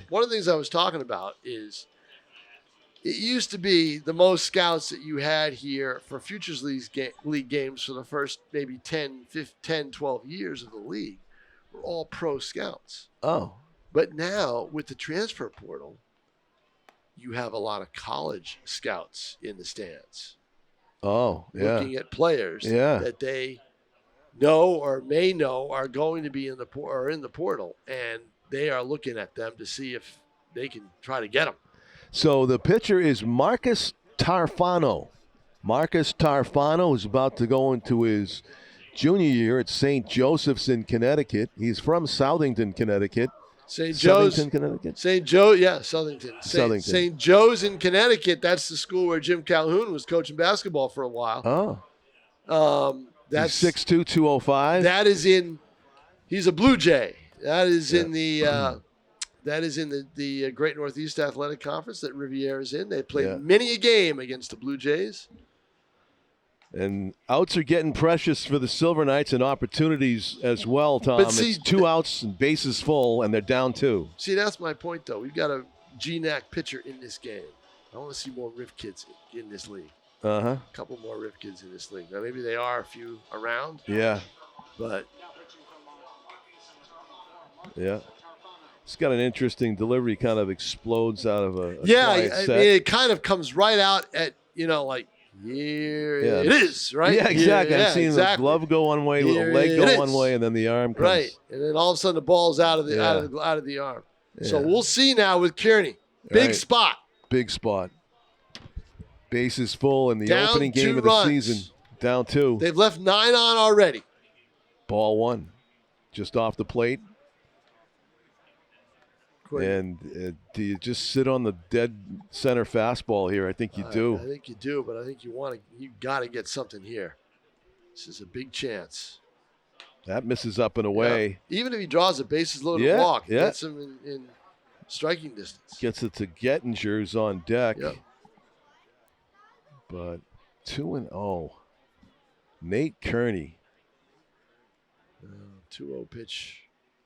Looks at it in the dirt, and it's 3-0, and he's probably going to just take this all the way. Lucky that did not bounce through. Yeah. Boy, that would have – if that bounced through, what a change that would have been. That would have put a run in and runners at second and third. Yeah. Now, he's got to be taken all the way here, right? He is, and he gets striking one. So now, let's see. I think he's got to be sitting dead red, right? Got to be. Got to be. I don't think I've seen anything but fastballs since he threw his warm-ups. Takes a change. Took it off. Did you see that? Yep. That was a great pitch. Yep, and hence the pop-up. It was a great pitch. It was hence a bold the pop-up choice. And a bold choice, Yeah. But you know what? I think that's the pitch to throw. Almost got the third out with it. Almost. Yeah. Sliding stab by the catcher. Not quite there, but now Kearney's down in the count. Not down in the count, but it's 3-2. 3-2. So. Runners will be moving. Yep. Base hit could tie it. And the pitch from Marcus Tarfano, very high, but playable in right field. And that is the third out of the inning. 12 runners left on base by the Nashua Silver Knights in this game. Wow. Yep, and still a 5-3 lead for the Vermont Lake Monsters. And you were ahead 3-0, but I don't think that Kearney swung at a bad pitch. No, he didn't, not at all. I think it was a strike. And he let one go right down the middle on him, but you're going to do that. But I mean, just on the didn't square it 3-0, up. the big pitch, the changeup. Oh, yeah. Changeup. Yeah. Had to take something off it. So Kearney skies out to right. That's a tough day for Nate Kearney. Hitting the 2 double plays, struck out with the bases loaded, and flies out. He's left 6 men on base. He's left half their men on base. I hate to say it. More than half, because he didn't do a double play, and that was with the bases loaded as well. And I'm sure doubly disappointing for him because he's a good hitter, and he'll Yeah, be he's a better very as the good season hitter. goes along, but you would like to do it in the opener of the season. But that's baseball. That's baseball, Susan. And we do get to see Silver Knights reliever is a lefty. He was warming up out there with Mativier. It's Martirano. Tommy Martirano, left-handed pitcher from Wrentham, Massachusetts. ECSU, 6'2", 185. I mean, first thing I think of when I see ECSU is Eastern Carolina State, but I think Eastern Connecticut. That's where he's from. There you go. That's where Nick Carino used to be. Okay, yeah. One of the pitching coaches You're there. Right, Eastern Connecticut State. Yep, and now he's at Southern Connecticut, his alma mater. Yeah, and it's the city is, they say Willimantic or Wyndham. Willimantic, Connecticut. Yes, a Willimantic on Wyndham Street. That's how. You got me. That's where ECSU is located. All I know is we are here in the ninth. Yeah. 5-3 in favor of the Lake Monsters. Nashua had a 2-0 lead. 4-run fifth inning. Did in. Oh yeah, Willimantic is only about 10 miles from Mohegan Sun. There you go. Somewhere in the middle of the state. I've been to Mohegan Sun. I haven't been to Foxwoods. No, I've been to Mohegan Sun. What brought you there? Oh, Jesus. Concert? Yeah, you know what? Friend of mine. Pitch. Ground ball right side. It was right around her birthday. And she was a friend of mine, and her boyfriend couldn't make the concert. So she had the ticket. She said, "You want to go?" And I said, "Yeah, all right, I'll go." Rod Stewart. Rod Stewart. And this had to be. Did he have his voice still? This was 20 years ago. Okay, he did then. And I tell you what, John, I should have brought my glove because I never saw so much leather in my life. I mean, people wearing it? Yes. Oh. Women wearing it, John. Interesting. Yep. 1-2, grounded right side. And Rod Stewart as well, right? That was his trademark. Oh, yeah. Kearney gets there. 1 out. There's Elias Huber grounds out. John enjoying his chicken tenders. Yeah. I'm taking guilty. I'm taking mine home. Thomas Moss. They're in the bag. Up for the 5th time today, the catcher for the Lake Monsters. Grounded into a double play. Walked, got hit by a pitch. Been on twice.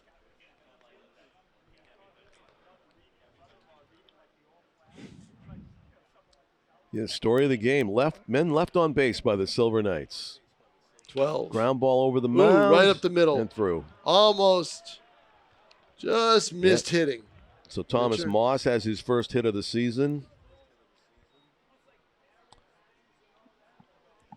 And Billy Tigar, I assume he pronounces it like cigar. It's spelled the same, Tigar. No, it's a new batter in his spot. Number 18, Johnston.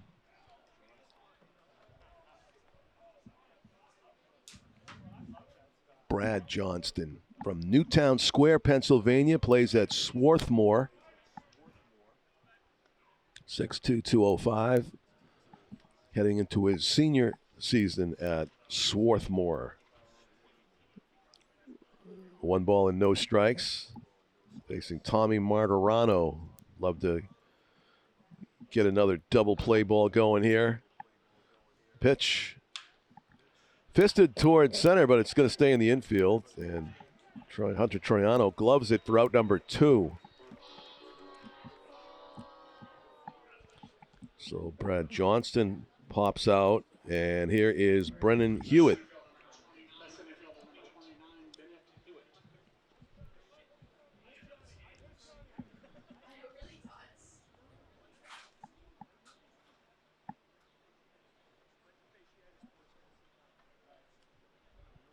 He's got that up on the right front toe style of hitting. Hewitt has had a big 2-run triple in this game that changed it.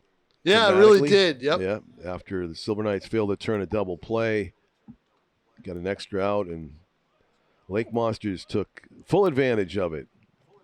Ooh, don't want to get thrown the ball around here with a man on base.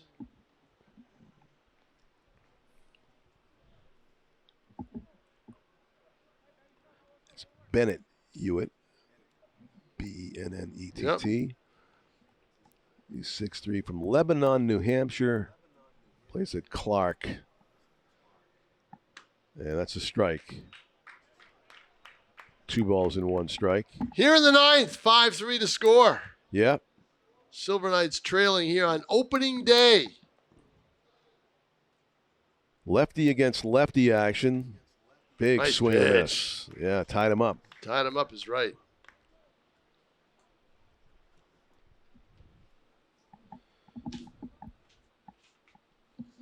Shohei Ohtani batting stance. Let me take a look. Oh, you're obsessed with that, aren't I you? am, yeah. It's a different. I think it's going to go on the Yeah.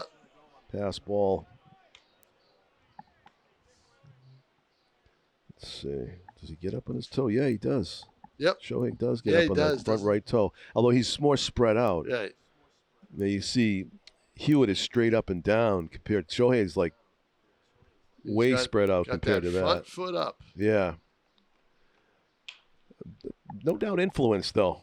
Yep. You know, you can't help it when you're of age. Players in the show right now. By the way, another big bopper that we saw in the league last year, Jackson Marshall. Jackson Marshall from Pinkerton. Yeah. Big East Player of the Year at UConn. Wow. Talk about power, easy power, all fields. Ground ball left side. It's going to be a tough play. Gets into left field. They're going to wave the runner. And there will be no play at the plate. 6-3 lead for the Lake Monsters. A 2-out hit. Boy, I'd almost be willing to give a base hit and an error on that play. That ball was right there to be backhanded, right through him. What do you think? Getting the ball to the outfield made all the difference in the world. Yeah, but I can't give the error on that one. All right. That was a play that needed to be made. You got to keep. It did. You got to keep the ball. 100%. You got to keep the ball in the infield. That ball was skipped right over his glove. Yeah. Right off his glove. It was not a kind hop. I got to say that. I mean, the bounce before it was lower than the one that got by him. So Hewitt with 3 RBIs. That wasn't a hard bounce. That ball was not hit that hard. Came up a little bit though at the end. You got to stop that. Yeah, you gotta. You're right. You got to stop it. You're right. I'm sure that's exactly what Hunter Troiano is saying to himself right now. I got to stop that. I should have had a piece of that. Costs a run. I was talking base hit more because of the placement of the ball. Well, it's a base hit. To get to. I'm not saying it's not it's a Yeah. base hit, but the fact it would have been an infield hit anyway. And you know what? Right? The fact that's an interesting argument. The fact that he did not keep it in the infield allows the run to score. That's what I'm saying. I don't think he's going to make it out. I've never seen an error given on that, but I can see the argument. I've never seen one either, but that's my argument is right there. Yeah.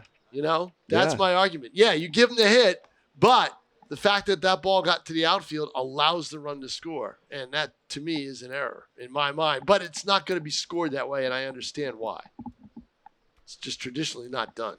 Yeah, so a clutch hit for the Lake Monsters expands their lead to 3 here in the top of the 9th. Line drive is going to get down for a hit in left center. That was off of the bat of Evan Dennis.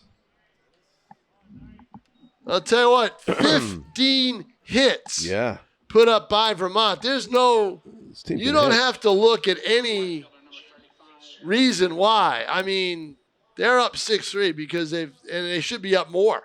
Yeah. You know, pounding out 15 hits in a game, they should be up more than 6-3. Jack Fitzgerald, the Lake Monsters right fielder, batting for the 5th time tonight. He doubled and scored his last time up.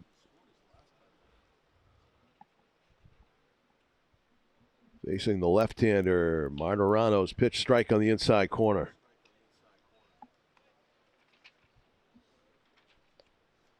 Nobody warming up in the Silver Knights bullpen, as you probably would imagine. There is action in the bullpen for the Lake Monsters, possibly to come in and pitch the 9th. Pop up, right side's going to be out of play. Yeah, I think if I were them, I'd probably bring in another pitcher to try to finish this thing up. Then get on the bus and head to Worcester. Well, the guy they brought in looked like he might be closer material. Now, in Worcester, at Holy Cross, where they play, Holy Cross is still playing. So their season's still going. So in terms of tournaments or whatever, I guess. Fisted to first, going to be an easy play for Kearney to end the inning. But the players can't get into the locker rooms there yet. Huh. So neither home nor away can use the locker rooms. That's an inconvenience. Sure is. That's the danger when you play at a college. Yeah. I mean, these guys do. They play at the University of Vermont. So speaking of playing at a place where, got great accommodations and history and like the Silver Knights have here, you were writing about a long-term lease situation? Yes, from what they have been negotiating with the city for a while. And I don't think it's a matter of negotiations. I think it's a matter of all the legalese and everything needed to be, everything had to be done. But it was going on in January, and I expected maybe something in the spring. But you've got to go through the committees, right, with the city. You know more about it. You covered city politics more than I did. I believe you've got to go through buildings and grounds and everything else. You've got to go through a couple of committees, and then it gets to the Board of Aldermen. So I don't know how long that's going to take. Yeah. And I don't know if all the terms have been agreed to yet. I've not, all that I could get out of John Creedon was what he said to me. But they are definitely going to sign an agreement at some point that is going to keep them here for a long time. So it seems like it's a happy marriage, but they just need a contract. Yeah, well, and there's a lot, like you said, there's a lot of the wheels of City Hall politics turn slowly, right? Yeah. So, I mean, just ask Pittsfield. Just ask the people in Pittsfield who want to go see the return of the Pittsfield Suns, and we're told, it'll be next year or 2 years from now, where Wacona Park right now is being torn down. And then has to be rebuilt. And I've heard, they think they can do it and get them back, the Pittsfield Suns back in 2027. I don't think that's going to happen. I think it's going to be a couple of years at least. Sam Gettinger, leadoff duty here in the bottom of the ninth. Silver Knights down by 3, takes ball 1. But the Pittsfield Suns have been paying dues all along. The Gold Clan group that owns them. They want to stay in the Futures League. They want a team here, and they also have right of first refusal at Wacona Park. In other words, when that is done, the city of Pittsfield has to first negotiate with them before they can negotiate with anybody else. Marcus Tarfano still in here in relief for the Lake Monsters, trying to get a 4-pitch save. A 4-out save, excuse me. A 4-pitch save would be nice. That would be ideal, but he needs 4 outs. He got 1 out in the 8th, and here he starts. He got out of a bases-loaded jam in the 8th inning, and that's, Yeah. 3 balls, 1 strike, trying not to walk the leadoff hitter, and he did. Well, that Good was take. That was close. It was close, just off the plate. Gettinger takes a walk. We've seen that in high school be called a strike, right? We have. Definitely have. There's no question about it. Yeah. Phoenix Williams. And Jeff Kleiner wants a timeout over there for something. We got a pinch runner. Yep. Into run. Yeah, a pinch runner, but I don't think he's going to be stealing. No. Down 3. I guess especially with what we saw last inning with that catcher.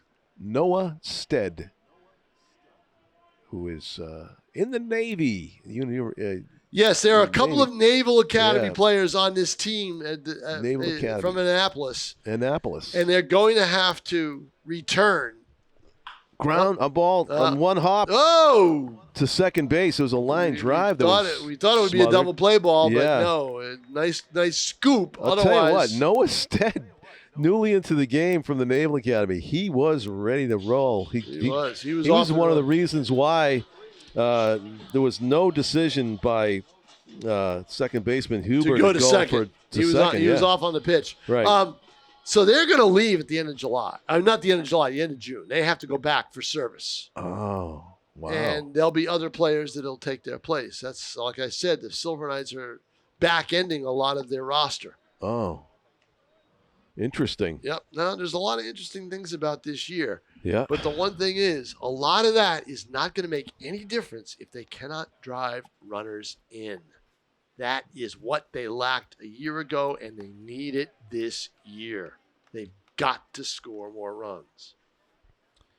Yeah, if they had even brought in a third of the runners that they left on base, it'd be either tied or in the lead right now. You do not want to set that trend. Yeah.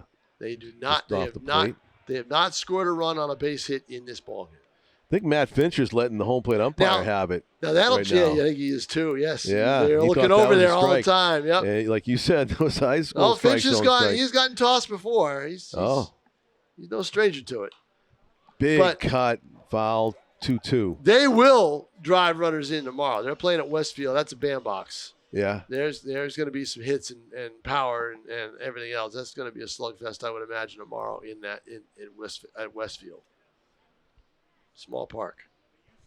This is Ben Peterson batting, by the way, from St. Joseph's. He might be in for Fisher.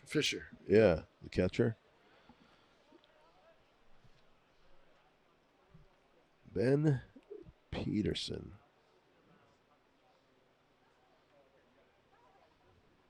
From Cannonsburg, Pennsylvania. Yes, they've got, like I said, they went to Lehigh. No, actually, St. Joseph's, Pennsylvania. They went to PA to get some players this year. Yep. Cam Cook is from there. He knew the schools around there. He knew some of the athletes there and everything else. And up and in, God tied him up and took a little something off it as well and swing and miss. Strike and that brings the Silver Knights down to their last out. Yep. Ground out to second, strikeout, and down 3, runner at second, but down by 3 on the scoreboard. And here is Robbie Grasso, the 9-hitter in the order for the Silver Knights, batting for the 5th time in this game. A couple strikeouts, a single, and a walk. It's been on twice. So if he does not score from second, there'll be 13 left on base. Ooh. That one is a strike. Knee high on the outer edge. Doing a good job in relief.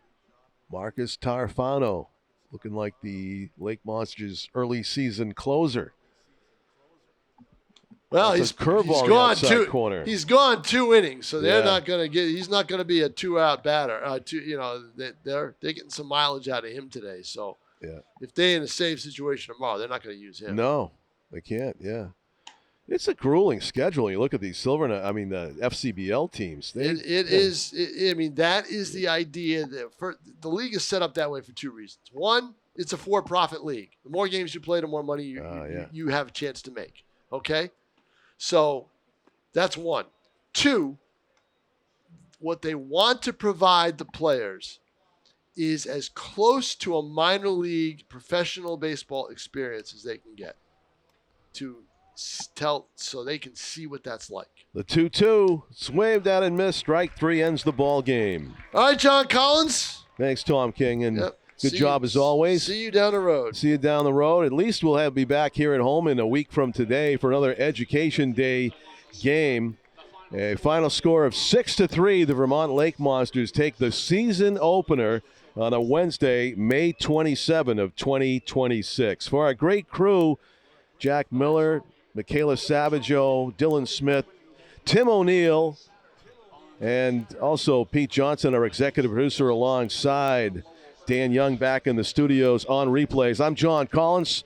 Thank you for watching, and good afternoon, everybody, from Nashua ETV.